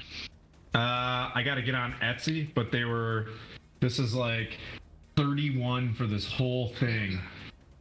Nice. Yeah. Yep. Painted. Yep. Really nice. Send me the link and see if I can find it in the UK. Yes, sir. Right. So this room opens up to a smallish room that there's no other ways out of this room. However, it doesn't show it on the map, but it's slightly raised. It doesn't look like it's got the seaweed on it. So it looks like it's somewhere potentially to be safe. Oh. Ooh, short rest. Yeah. Woo! I'm just kicking up the first. I've got second watch.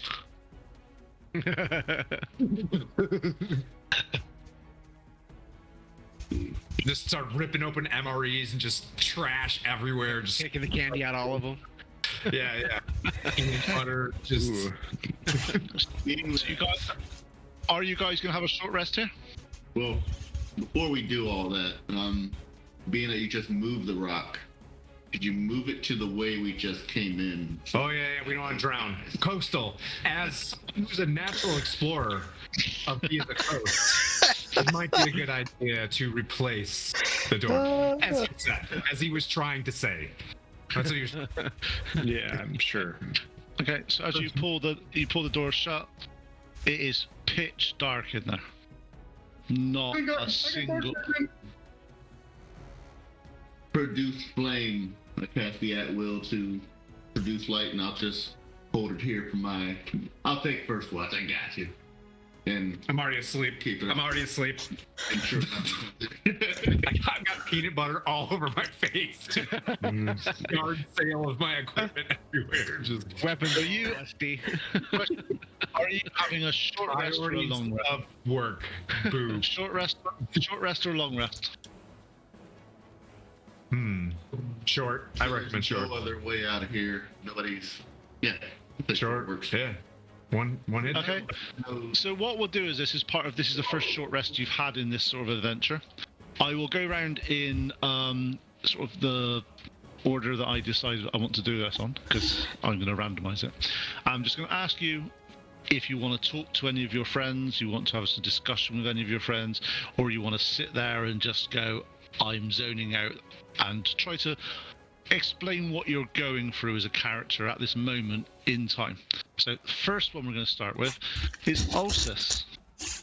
Ulysses is going to kind of stand off to the side and just watch, do some little people watching and watch how everybody interacts with each other, and just kind of get a feel for people's personalities before he engages with anybody. Okay, so what's going through your mind at the moment then? He's a little concerned about the boglins, because he's never encountered anything like that before. And he's wondering if all the freaking ichor is going to be an issue on this island in the future.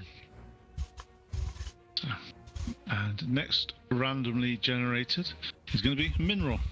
What do you want to do, and what's going through your mind? So Mineral sees everything that happens as omens, that the gods are either with you or against you. And he's trying to figure out what is going on here with the gods. What do the gods want?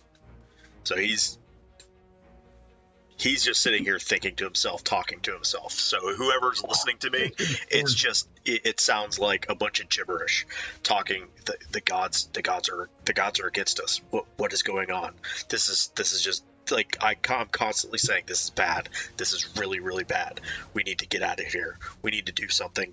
We need to get away from this place. This is bad. And I just sound like a rambling idiot. You're not helping my anxiety.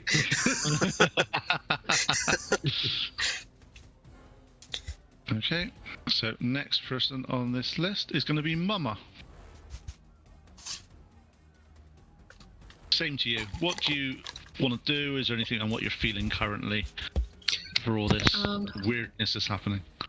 So at this point in time, of course, my grandma instincts are kicking in, and I'm gonna go around and try to talk to everybody, do a quick little pat on the head, a little pat on the arm. It's okay, sweetheart, you're fine. Do you want to talk about it? But as I am moving from person to person to person, or being to being, I guess as the case may be, I'm sort of giving a good look at the spaces we're in, sort of investigating. So you want me to roll investigation, see if I see anything? Sure. Yep. Ooh, a whopping 7. No, this looks like it's quite a natural cave. The only concern that you have initially is, and this cave looks completely natural, is why is that door? That was definitely man-made. Yeah.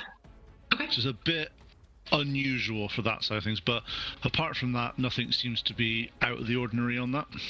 And as I move around from person to person, can I tell who needs like a little bit of healing? And is there anybody that is below like half their health?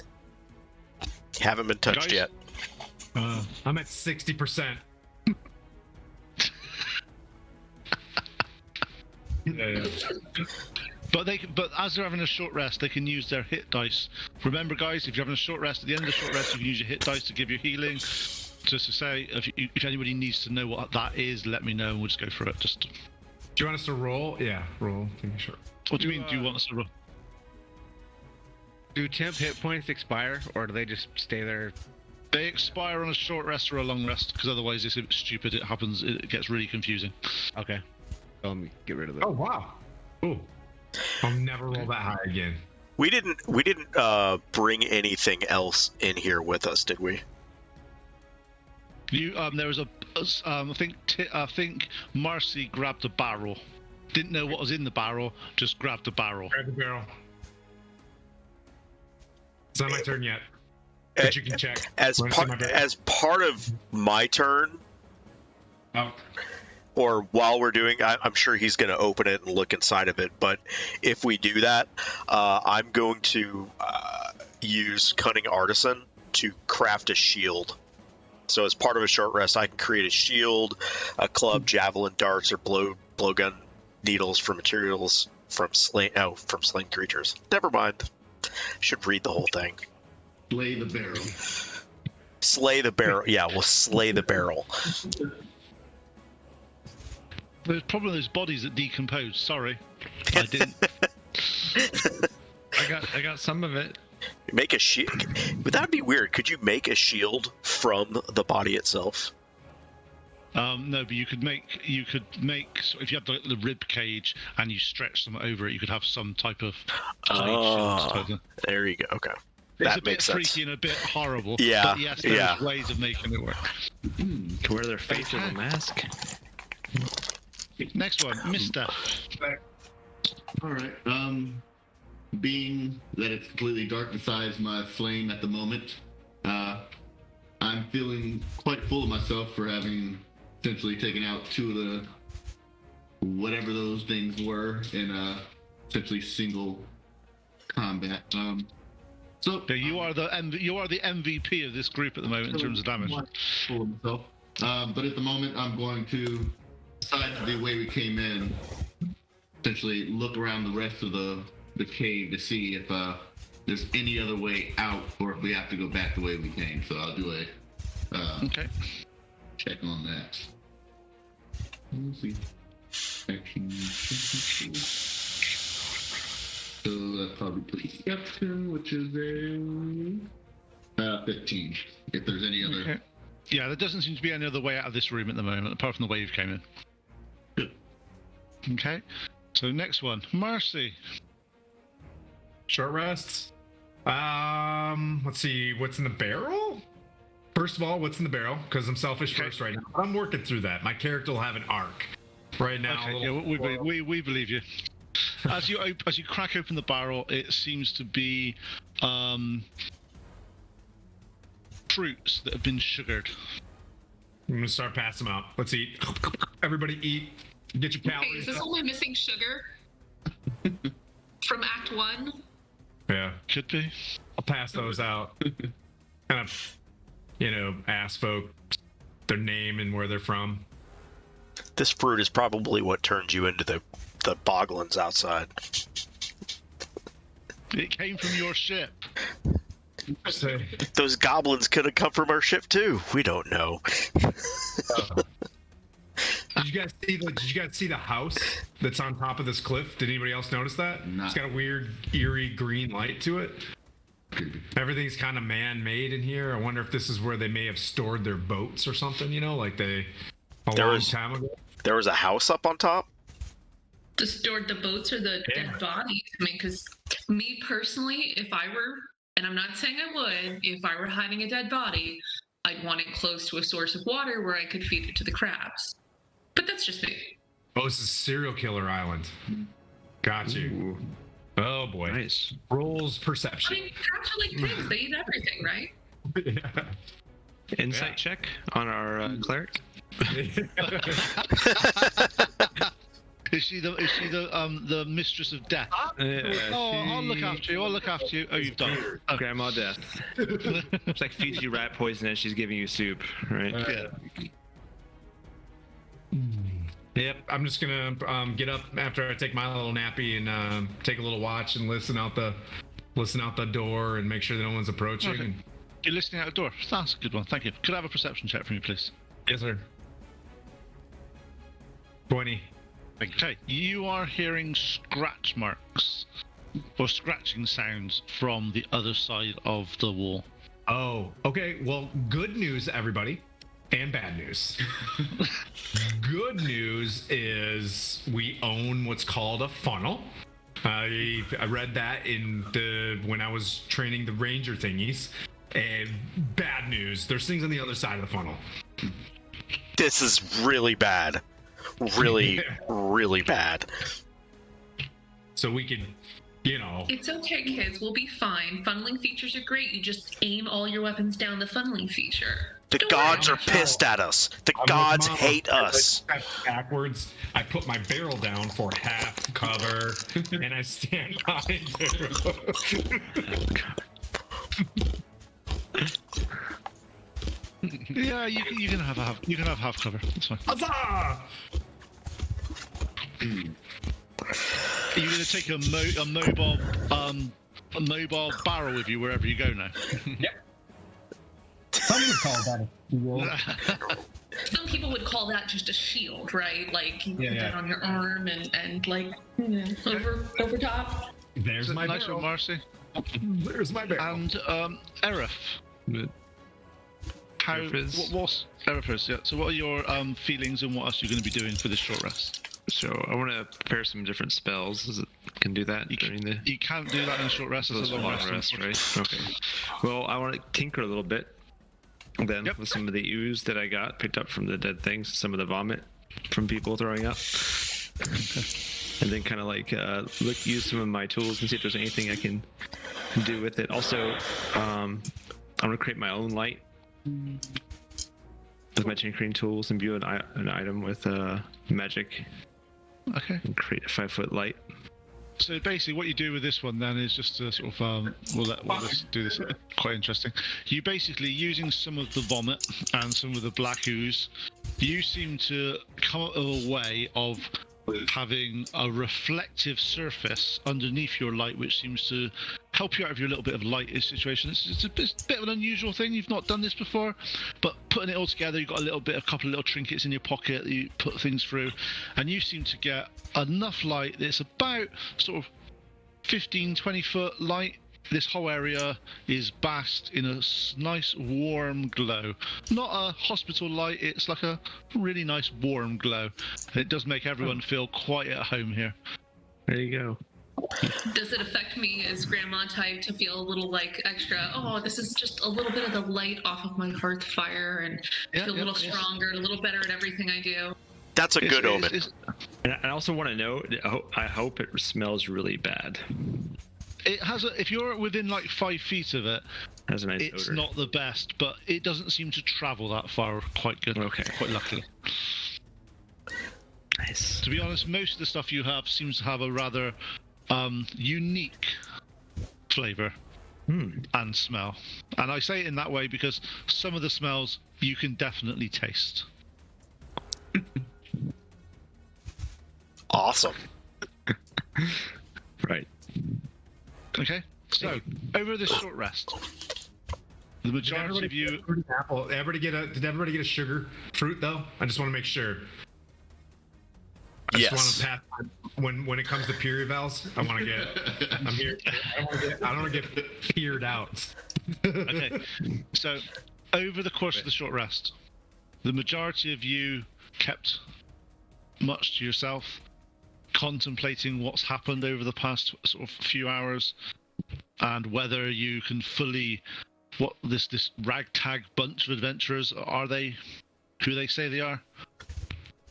You don't really know at this point. However, there's been a number of you that have been trying to sort of integrate a bit more, trying to help a bit more. The ranger was quite selfish to start with, but gave his fruit away. You don't know why. Maybe he's after something. You never know. However, the cleric was her mama, in her joyful way of dealing with things, has kept the spirits high, kept things rolling. However, you're in the situation now that you're in a room with a secret door, the only way out, and they're scratching the other side. The concern, let me just make sure I got to look at some. Yeah, the concern of Elfres is hopefully this light's not going through this secret door. It should be alright. It's not that bright. No. It'll be fine. But Maybe it's a they concern might because They had no eyes. the only reason I say that is you're quite an intelligent character, so you sat there and went, should it? Nah, no, it'd be fine. It'd be fine. It's a secret door. It's shut. They were blinds. Yeah, so it crossed your mind for a second, but then you like, no, don't be daft. It took me a long time to find that crack in that wall, so there's obviously no light that goes through that. It's fine. So your short rest is over. You have recovered. There's certainly no light. Welcome to round 4. You've had a bit of Are rest. we gonna open up the door? Don't know. What are you going to do? What do you guys want to do? Well, being that skeptic that I am right now, I am. Or should we keep searching in here to see if there's another door? They made a way in here, and there's nothing else in here. And they're trying to get in here. There must be some other way out. Yeah, keep searching. Okay, on that note, Marcy, from what you were saying there about they're trying to get in here, that's not what you hear out there. You just hear movement. If they're not right next to the door, all trying to get in that one door. Okay. It's a stone solid board, and basically where they're moving around, they're making sort of clicky clacky sounds of various things. They're not. It's not like they are purposely targeting that door to get to you. Okay. So I will produce flame to get a better look at the surrounding area again. I'm going to be like, all right, look, we need to see if there's any other way before we try and combat whatever may be on the other side of that door. As I take another gander at our surroundings. Say 18. Yeah, again, looking around, and all 6 of you now are actively looking around this various room, trying to find alternate ways out. Just put the barrel down. Put my bow down. Like, we're gonna have to open this door.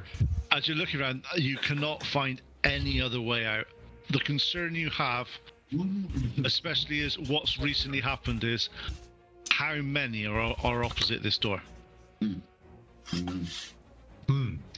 Breach, breach, breach. A tank.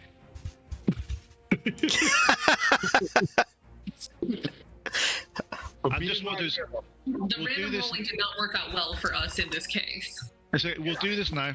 On this note, I glossed over it because it was just easier for the first bit of combat. You guys wouldn't have had your armor on in the first combat, but I didn't want to completely and utterly obliterate anyone that required armor. So during this short rest, you do take the time to don your armor correctly. And if you're looking at that just for future reference, because it does actually makes a bit of a difference. If you're looking at a medium armor takes 5 minutes to put on in D&D language, and light armor takes a minute. And there's no one here with heavy armor at the moment, but heavy armor actually takes 10 minutes to put on. That's hauling ass. Just Yeah. saying, like, this, Yeah. I agree with it. It's one of those things that, realistically, from a perspective of playing when you're doing this sort of stuff, anything heavier than light armor, you cannot sleep in. Yeah, I agree. Because it doesn't. You won't get a decent night's sleep. So just bear in mind that if the DM wants to be a complete, like some DMs are, it's always Tim's fault. If you do that and you in the middle of the night, you might, if you don't have armor on, you won't. It's not something you'll be wearing it to bed. So bear in mind that some of those sort of things, it does happen sometimes. Just for this one, I'll remember that. yes, that's why I'm just saying. Connor, I don't want you to shame me on what I wear to bed. Like, I'm an adult. I get to make my own choices, okay? You can, but you just don't get a full night's rest, and you get exhaustion. It's just your point. It's your choice. It's totally your Look, choice. Connor, if that's what I'm wearing to bed, I'm anticipating exhaustion that night. But then 4 nights on the road, you'll be dead.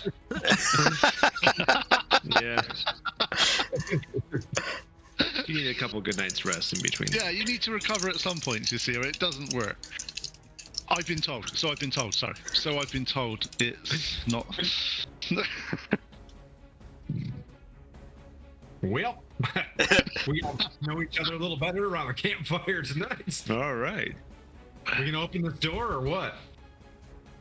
If it's one of those blind creatures again, I can set something off to make a bunch of noise, non-verbal, just kind of make a bunch of noise in the corner and maybe distract it. We could leave. So on this note, let's go around the table and let's just see what people's views are, and also what options or choices do you think you may have. So let's start with Marcy. What's your choice, Mr. Ranger? I could listen until they leave and then open it up. Okay, that's a good option. Next one then, Mama. I'm gonna say with just kind of like the random skittering across the door, I'm gonna say let's breach the door, and I think there's enough of us, counting noses. We could probably handle whatever's on the other side of that door. So breach. Okay, Mineral. I'm gonna go hide back by Marcy, and if we're gonna open this, I'm ready. So, but that's not what I asked you. I asked you, do you want to wait, breach, or do something else? The gods tell me to breach. Okay, thank you. And Miss Steph, what's your choice? I say, why not just wait them out? We know the area's dry, and they may Throw the come tide back mark. where they came from. Yep, cool, nice one. And Ulysses.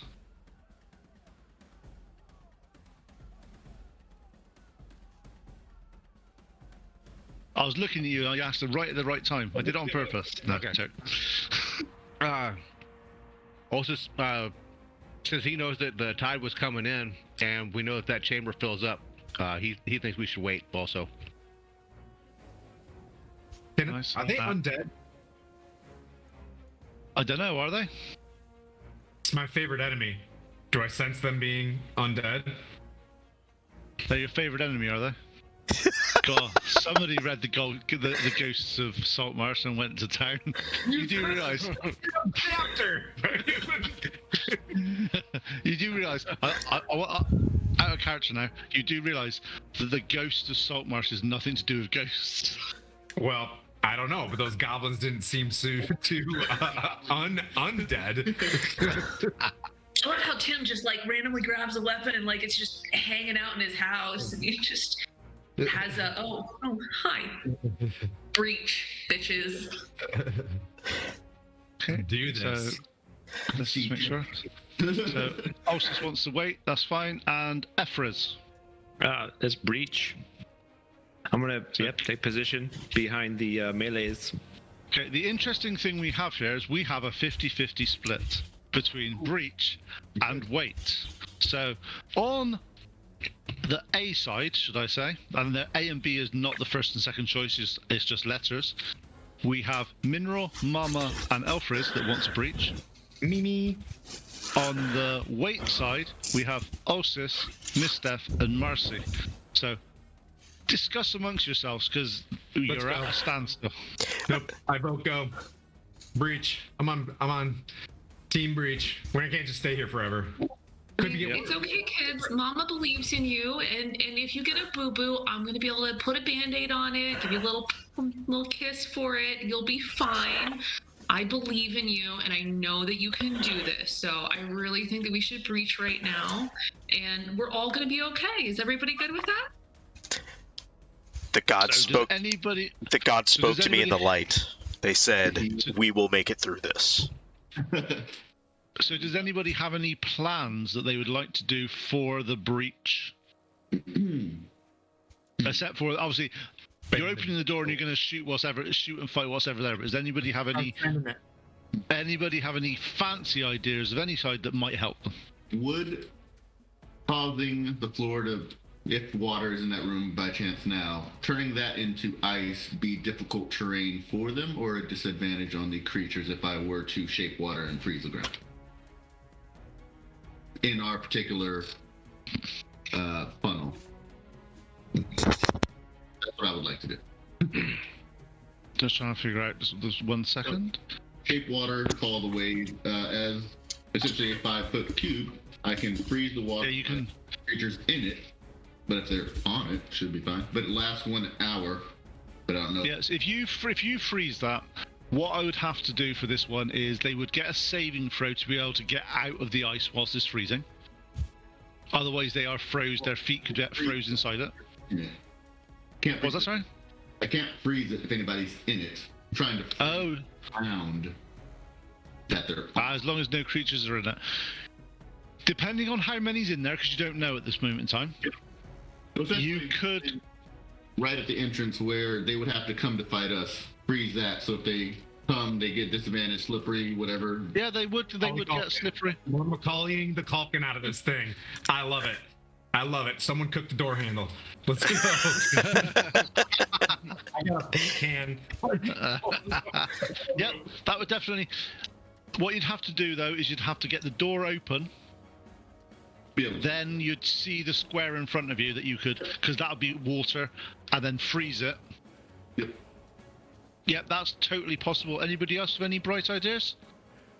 I want to, if it's these blind things again, I want to do some magical tinkering on some, 3 items that I can find around the area, just to make them have this high-pitched squeal, nonverbal sounds, and put them in 3 different locations, so that way they just kind of go towards them as we're not all attacking us. So you're going to put that in the room. So you're planning on in the room you're currently in. In the room we're currently in. The cube. How big is So if they get through us, if they can get through, they go to those things, and it's constant. How long does that last for? Doesn't say. Let me see. If it doesn't say anything, we'll do it for about an hour because it's a reasonable thing to do, which is more than enough for this encounter. That's true. Okay. It just means otherwise it will spend so much time looking it up. It's just not worth the hassle. So I'm quite happy to do it as because it's an out of combat activity to create that. So I would put the time scales as out of combat. So you're not doing it in rounds. You do it as like an hour. Okay.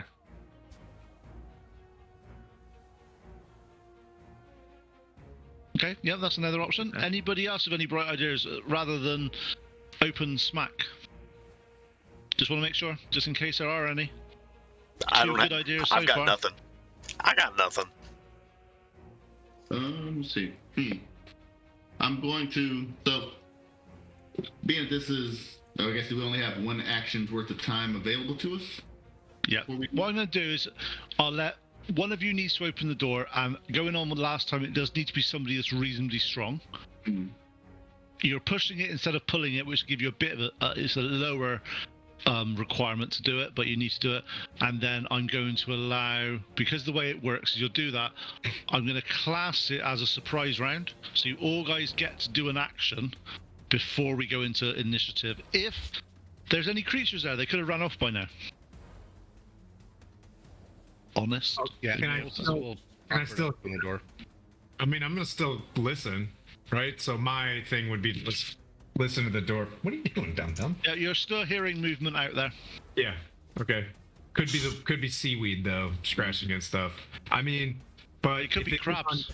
If it is undead and it's survival and I'm tracking, I should be able to hear them. Right?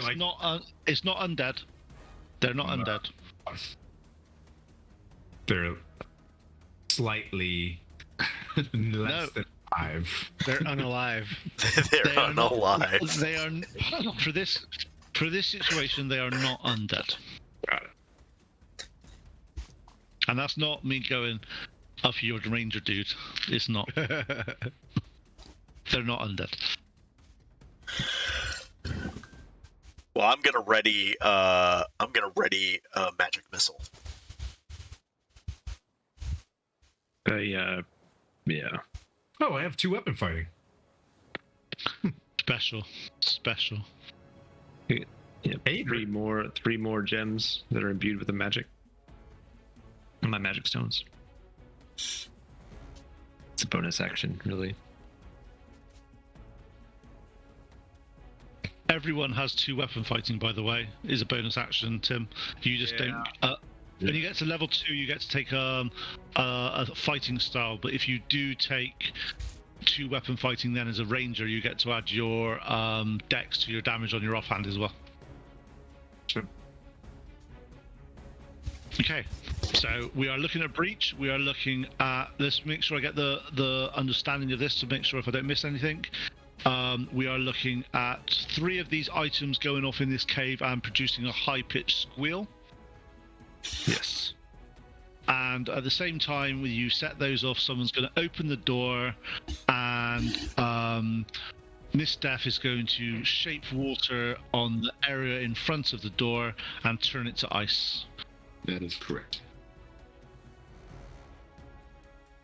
And the first thing that enters the door is getting magic missile to the face. Okay, and what I take it are which of the super strong people in this group are going to open the door? I am. Okay, so the Ulysses is going to open the door. Marcy, I take it you're cowering behind, strategically hiding behind a barrel. Golly. Got that bell. You're going to Bell's Forge next weekend, so I hear. That's cool. Tight. Cool. Meanie. Yep, I'm doing the barrel. I want to be behind the barrel, like you get as much cover as possible. Okay. And Mama, what's your plan on when the door opens? Obviously, everybody else is accounted for at this point. I have my shield up, and I'm at the back of the press. Shield up, like maximum defense, and I'm basically just waiting for somebody to get hurt, and then I will swoop in and help them out and make them feel better and get them all healthy. That's my plan. And if a mofo comes at me, I will swing an axe at their head. That's my plan. You haven't got an axe. Your mace. No, sorry, a mace. Sorry.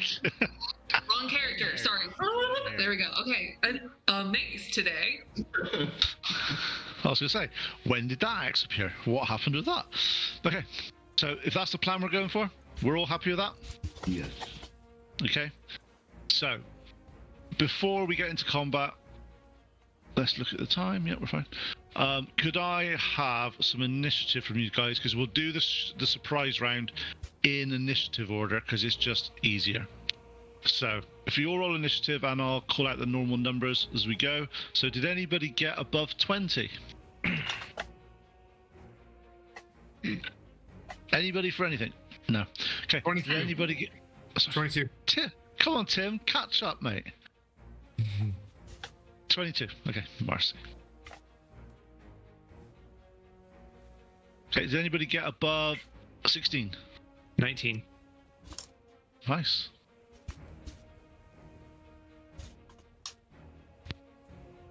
Okay, did anybody get above 11? 15. So you got 15. Anybody else get above 11, sorry? Okay. I mean, yeah. What? No, we already answered you, Tim. Shut up. Okay, and above 6? I got a 10. 10! Fucking 10! Classic. Thank you. Oh, somebody else gets me. Classic. So did you get 10 as well, Mama? Okay, so what's your dex mods for both of you guys? Mama's minus 1. I'm plus 1. Okay, Yeah, so my it's dex is also- low. Ulysses, then Mama. Okay, and that means last but no means least. What did you get, Miss Steph? 6. Okay. The greatest 6 ever. Always. It's always the greatest. It's fine. Okay.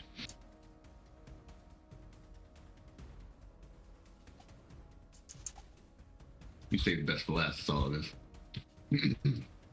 Okay, so in that case then, we're gonna artificially put Ulysses at the start of this round just so it opens the door, just so for this. But when we go into combat, it'll be in the normal order we just rolled. So Ulysses starts to open the door. Can I have a strength check from you, please? And because I'm not sure, let's check a minute. Do you class as a large creature for pulling things and carrying things as a Minotaur? No. I don't think. Okay, it's not like, because some of the creatures that are big, you see, get like giants. Thought he was medium. extra strength. He is medium, but if you're for instance, Goliath counts as large for carrying things. yeah. Am I right? But no, Minotaur does not. And I rolled a 3, so plus 2, I got a 5. Okay, so the first round of combat is the Minotaur trying to open this door, and you can see like veins coming in his head as if he's trying his hardest to do this. And he looks at it and goes, "Oh yeah, it's push, not pull. I was trying to pull it. Sorry.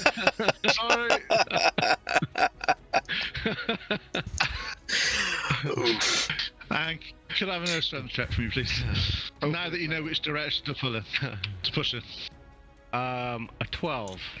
That's fine. So now that you've obviously realised that it's a push, not a pull, you start to push and it starts to creak open. And it opens all the way. And in front of you, you see 4 of the the white creatures with the black ooze doing all that sort of stuff. Tourists. Right. And now we're going to start at the top of the round. And we'll do a surprise round first of all. So Marcy, you get an attack first of all. Slamming it. With a 14. He's lined up. And you miss spectacularly as you've done every time with the bow so far. Hell of a ranger right there.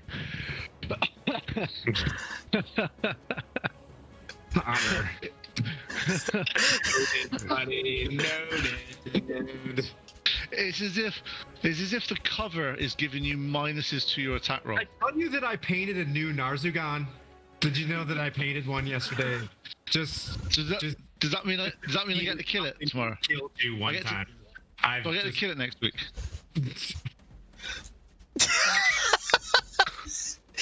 Oh, it's gonna get spicy. Okay. Ephraim. Alright. You set your little things to go screeching, and you put them in the 3 corners. You notice as soon as they start to screech, these creatures all look in the direction of this room. Wait. And how many creatures do we see? A little more. Where's when they 4. opened it? 4? Okay. Oh, so I could just kept shooting at them. Oh. Oh. Well, we'll learn that next time. Next time. Okay. Mineral. No, because Tim, what his idea was when he puts them behind them is that they'll go towards the sounds and go past you guys rather than attack you Yeah, guys. then attack you right away. Got it. Yeah. Okay, if you don't know if that's going to work yet, but at the moment it looks like they are drawn towards the sound. No. Right, mineral. Surprise. 120-foot dark vision. Can I see one from where I'm at in the back? Yes, yep. It's get the magic missile to the face, and that is 5, 6, 7, 8, 9, 10, 11, 12. Describe your magic missiles, please. Migration right there. They're like just green darts because I'm a lizard, and no, actually they're dark so I'm a shadow sorcerer, so they're just like black bolts that come flying out. Okay, so you basically conjure in front of you. These 3 black spheres start to roll round. As you push your hands forward, they turn from spheres into like shards of shadow, and they go, and the guy just implodes from the shadow, and the black ichor goes all over the floor out there. Yes, the gods are finally on our side. This is good. Standing there with my bow, and I'm like, cool, he gets narration. Awesome. Okay. Right. So next one is Ulysses. You've done your moves. So you missed your turn for this turn. So there won't be any combat for you because you've had to do that.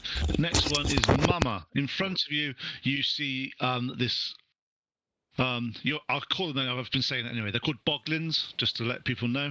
But they explode in front of you and go.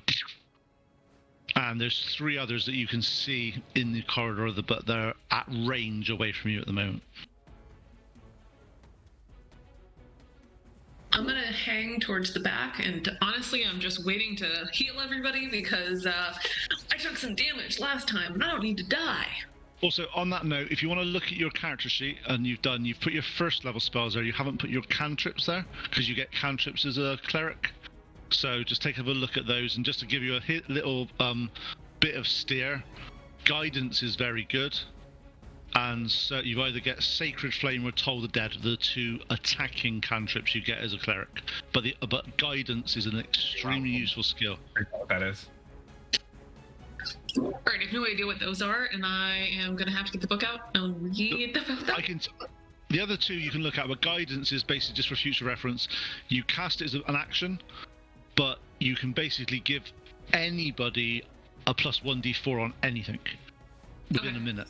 So it's actually quite useful out of combat. It's not a really good combat skill. It's a very good out of combat skill. It's just very useful for you. I know you've not played a cleric before, so just happy to help you out when you need to. Thank you, appreciate it.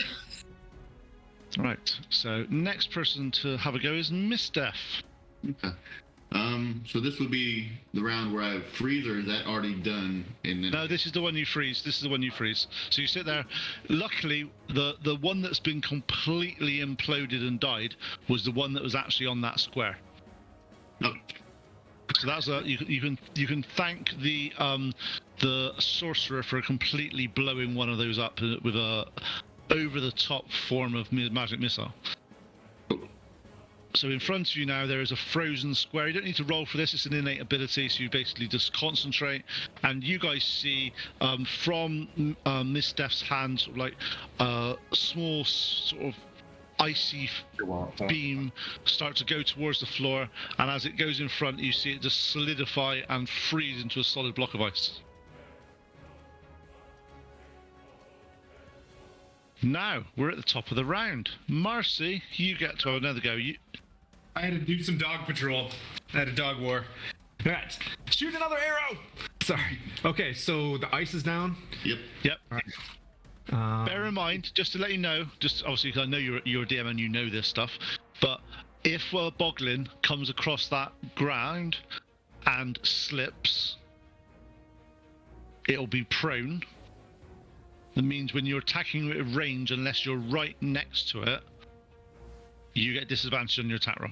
So the ones that are not prone, you're more likely to hit. Yeah, definitely gonna hit the one standing. Yeah, no, I'm just letting you know because it's one of those annoyance. It used to annoy me when I did this.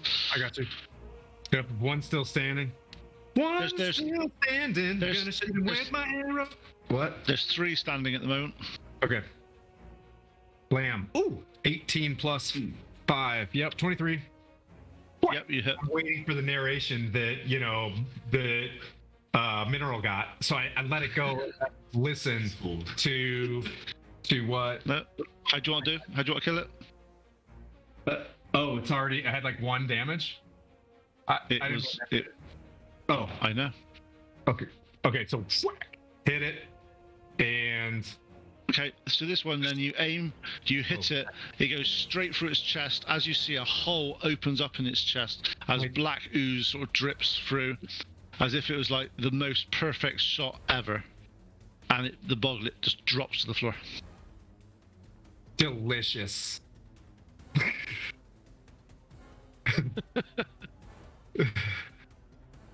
Thank you, Connor. I mean, Connor. Wink. You rolled the dice. Elfriz. Right. Or Elriz, sorry. Yeah. Efriz, it's fine. It's a name. Begin with E. Yep. Leave me alone. Yeah, it's okay. You made it. I'm gonna use one of my pebbles and check it out. The one that's that Marcy shot at. The one Marcy shot at's dead. Was that, yeah, you killed that one? Yep. There's 2 more in there that are Well, they stood up. missed. The other one that he missed. All right. The second one. All right. Oh, smoked one. Ooh, 17. That hits. You guys are rolling a lot better than you did the first combat. Yes, thankfully. I don't We Let's got- throw these dice away. We got some rest, and we figured out how to roll. we figured out how to use our weapons. Yeah, exactly. It's a little bit confusing coming. Yeah, it's a little bit hard getting shipwrecked. I do understand. All right, for 9. Waterlogged, our clothes are wet, you know.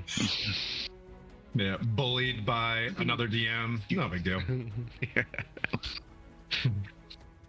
Yeah. Hit Yeah, the your one dice. for 9. So you hit AC 9. For a 9. Does this spell 9 points of for damage. 9 damage? Oh, 9 points that of was- Yeah, it was not. Yep. Yeah.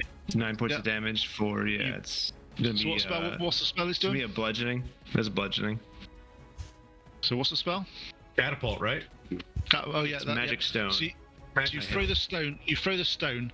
It Yeah. basically arcs through the air and lands right in the forehead of one of these guys. As it does it, it's as if a boulder's hit his head and basically collapses in and just goes, Cool. and it just drops to the floor. Nice. So Here. Tight. Cool. cool. Sweet. All right, Next. nice. All right. So next one is the only Finally. living boglin that's left. Yep. Looks down and starts to chow down on his friend that's down in front of him. That's not natural. Trying to transform? Is it hungry? What the- Like, what kind of chow? Cool. Black and icky, horrible chow. It's as if Fake he chow. can't. Food MRE. It's as if he can't control his eating instinct. There is danger in front of him, but there is food, and he has to eat. So Nervous eater? Aw, you hear me into my empath. Mineral. That guy's gonna get frostbite. So Have you actually got to hit him for that, or is it melee combat? it is a ranged cantrip. Okay, cool. So No, fine. he needs to make a con save of 11. Yeah, you pass that one. Then nothing happens. Fine. Ulsus. Ulsus is going to dash towards him and use his Goring Rush attack. Okay. Could I, before you do that, could I have a dexterity saving throw, please? Absolutely. You're a weird warlock. Yeah. And it's a 5. As you start Right on his face. basically, your hoof starts to go, and you start to hook it after this guy. As you hit the ice, though, you literally lose your footing and slide through the ichor and hit the guy. You come next to the guy that was chowing down on his friend, and he just looks at you. And that's your turn now.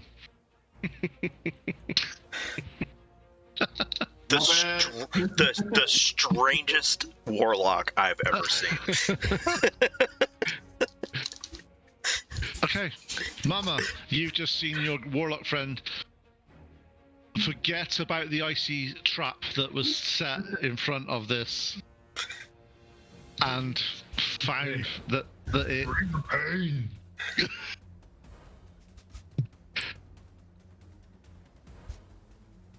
What do you want to do, Mama? All right, who's got the lowest health right now? No one's been hit. Nobody's been hit. Nobody's Yeah. been hit. There is a prone prone minotaur though next to one of them. There's a prone what? Prone minotaur next to one of the guys now. Minotaur? Yeah, that's what he is. He's a minotaur. The minotaur. Like he's knocked out or he's hurt? No, he's just Just chilling, taking a nap. His He's little just hoovies, like slipped. Okay. he may. His pride's been hurt. Yeah. Okay. Well, I'm gonna give him a quick little like pat on the head. I'm sorry, sweetie. It's okay. Like your little hooves You don't work must- very well on ice. To do that, you've got to go across the ice. Do you want to do across the ice? Slide. Sorry, I was looking up all the spells that I apparently should have loaded earlier. Do you want to go across the ice, or do you want to say it from afar? I'm gonna say it from afar. Like, it's okay, honey. You're doing great, sweetie. Okay. You gonna cast any spell? Okay. Let's see. I'm sorry, looking at them. No. Nope. This is what happens when I have never played a cleric before. So, The two spells that are useful for you, if you're going to do them from cantrips, are either Sacred Flame or Toll the Dead. They're the only two damagey ones that actually make sense. Sacred Flame's always a winner. Sacred Flame does radiant damage. They do a reflex save, but Toll the Dead is a con save, I think. But the Toll the Dead, if they're already damaged, which this one isn't. What's that? Yeah. Your Pathfinder's coming out. Your reflex save? No, that's 3rd edition D&D. Okay.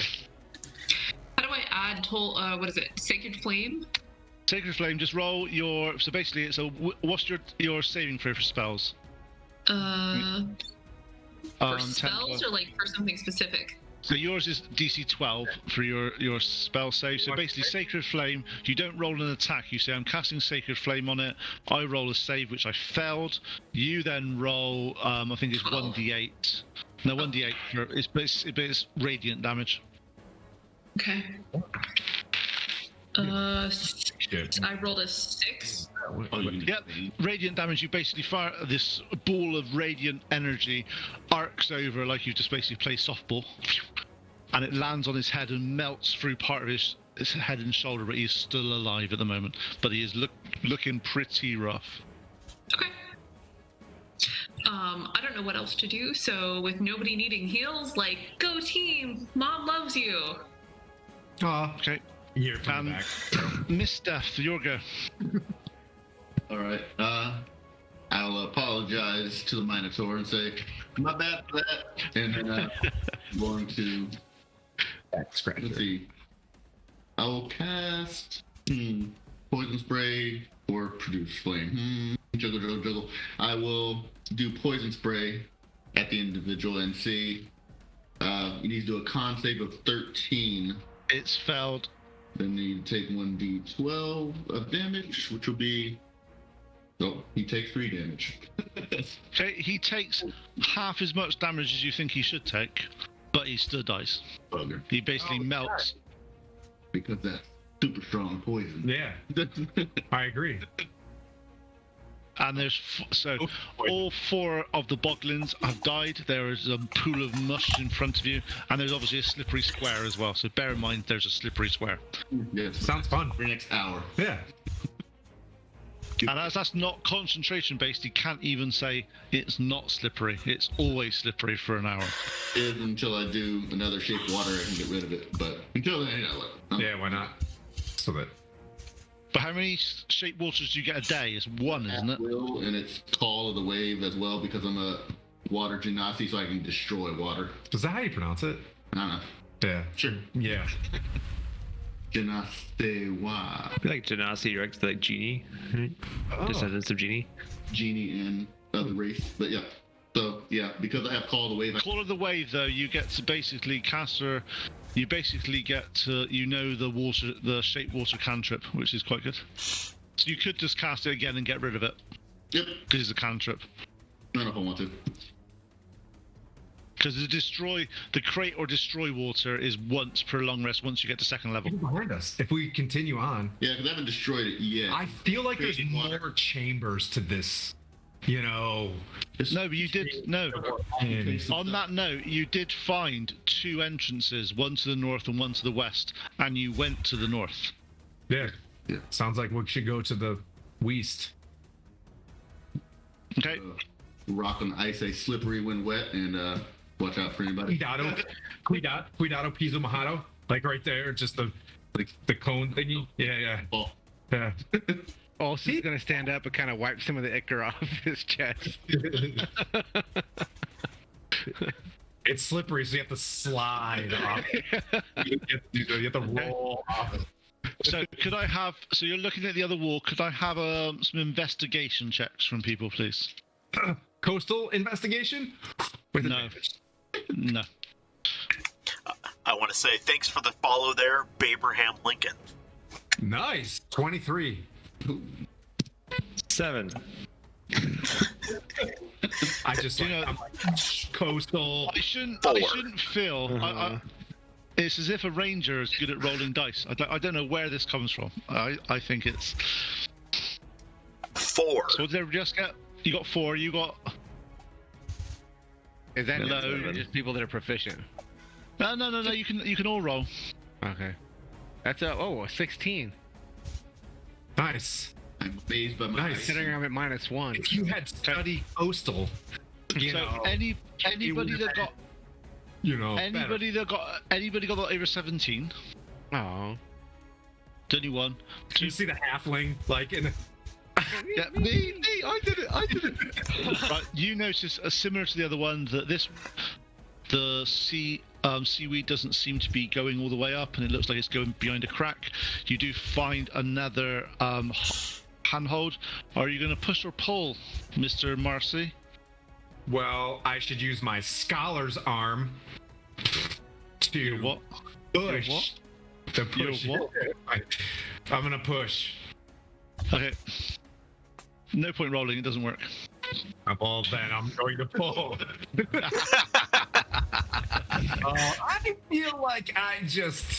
I feel like if I would have pulled. Like you got trolled. Yeah. I'm gonna troll the door open. Okay. As you open the door, as you do this, you hear like a This seaweed feels As a- like as a- beard. Yeah. as a sort of dry, cold air comes out of this hallway, as if it's not been opened in a very long time. Disturb something. Yeah. Okay. And could I have some actually? The two of you, Alfred and Miss Steph, you start to hear scrabbling coming from back towards the beach, and it seems to be coming your direction. Scrabbling. Okay. Like scrabbling of like things moving and getting towards you.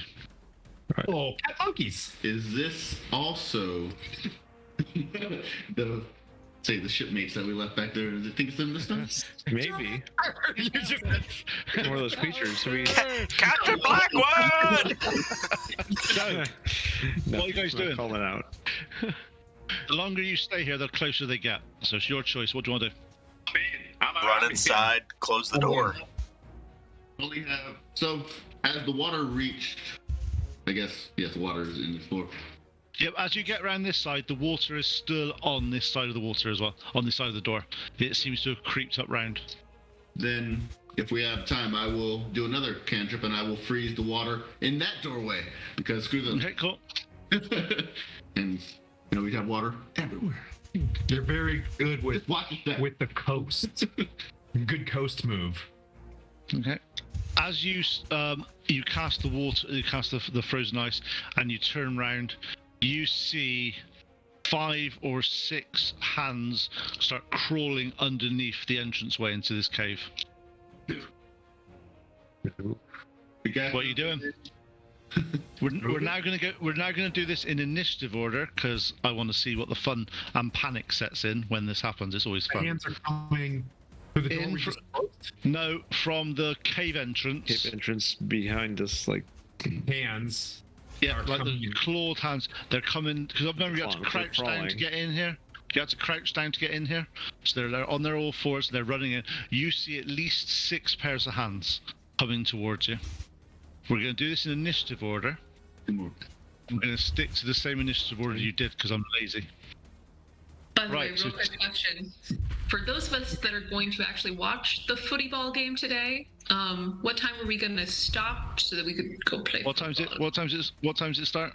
In about 3 minutes, I think. We'll wrap this up in the next 5-10 minutes, and tops. I don't want you to miss the game because this is the whole point of this was we didn't miss your game. I've been pretty hasty and stupid this whole time. So if it's Marcy, I'm going to take poise and do a perception check on those hands. Okay. Those hands are similar. They are identical to the boglins, and there's what you're feeling is there is a number of them about to burst into this cave. Close the door, close. Hodor! Hodor, yeah. I'm just gonna start closing this. Help! Close the door! Okay. The issue you have at the moment is the door has been frozen because there's a door in front of the door. It's been frozen solid underneath the bomb. Done on purpose, they asked. I'm breathing on the door. Okay. 5-foot space that they have to crawl through, correct? It's a 15 foot wide and it's a bit lower. So yes, the opening of the door is 15 foot. The cave entrance, if you see the cave on the screen, it's 20 foot across. Okay. Oh. Shucks. Okay, so Marcy, you're gonna keep trying to pull this door shut, are you? Yeah, I'm gonna try to close it. Have a strength check, please. Oh, come on. Bring Marcy. 18. No, 16. Oh. 16, not good enough. You managed to, but the ice is holding the door quite shut at the moment. You are at this point. Assist? Can I get an assist? Not at this point. You're in combat range. We're initiative now.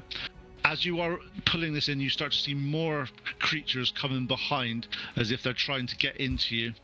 Well, Marcy's 6 seconds is hoping someone else assists me to close this door. Okay, Alfred, your turn.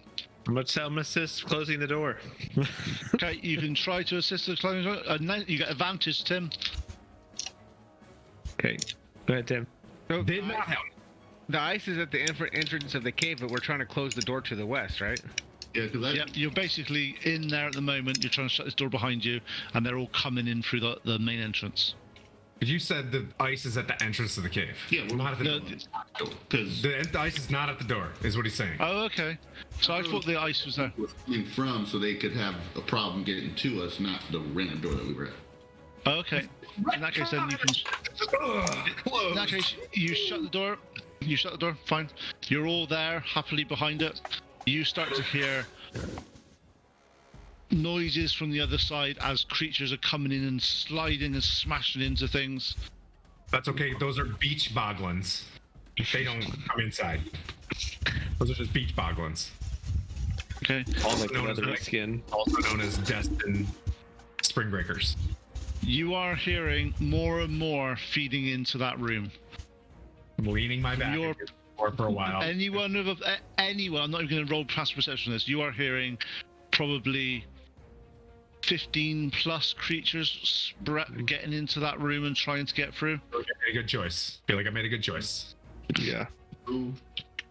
At this point, we'll leave it there, and the person who's going to follow up gets to decide what happens. Oh man, we should come up with a way to have to roll who's the next DM. Or You could- if you want to, I can quite happily do this for a little bit. It's not a problem. What's that? Oh, I can quite happily roll this one for a bit as well. For a bit, it's not a problem. I'm you quite like happy to roll it I around. love it. This has been fantastic. Yeah, it's been But, great. Thank you. Thank you very much, guys. It's been a great That was fun. fun. And obviously, thank you very much for anyone that's been watching on the stream. So, I appreciate all the fun that's been sure having. thing. Yeah. Before we go, Thanks to everybody. We're gonna raid another channel before we leave, so don't go anywhere yet. Thanks. We'll see everybody next week for Descent to Avernus again, and go enjoy the Super Bowl of Sunday. go sports ball. Go sports sports team. ball! Yay! Get a goal in the zone. Rock over. Try. Go Raid. Bengals. So, Yeah, all right, Bengals. we're gonna go raid D20. I'm not in it this year. That's okay. Wolverine. Or rating D20. D20 So Nation. Yeah, see it pop to 11 right before we rated it again. That's interesting. And there you go. All right. Hopefully, you can get to your Super Bowl and you haven't missed too much. But thank you very much, guys. Get ready for the raid, everybody. That's fun. That was fun. Thanks. Don't leave, Connor. Don't leave. I'm not Stay leaving. up on Discord. Or Pete. Man, I'm messing up my names. What's your real name again? P-tier I don't- Griffin? Steve. I answer to "Oi you" as well. It works well, very well as well. Boy. Are we raiding? Are we raid? Did we raid? We are going to raid. We've got 8 ready to go. So are we still streaming? Meow. Yep. I mean, no, we're not streaming. Remind me again how the rating thing works, right? Just say I raid. just tap I and smile and nod. I smile and nod when it comes to the rating. I have no idea what's happening either. I just smile and nod. I think these people are not speaking English. Who? That's okay. Is that Italian? Yeah, it's Do I Italian. look Italian but to you whatever. guys? Yeah. Yeah. I have no idea what are they doing, Kira? I have no idea. Do you? Questo. You know, Ma smile and nod. This sounds really yeah. good. no. Penso che See in questo Tim momento right la there at the coscienza end? di Cassius stia It popped up to un 13. pelo sopra quella di Yeah. Poker, quindi non That's weird. quanto ti There's dispiace. bugs. I think there's definite bugs. È Definite bugs. il tuo fine Are ultimo. we still? È un aggiunto. No, it looks like we're still streaming. So Questo è bello. potrebbe, certo. La tua consapevolezza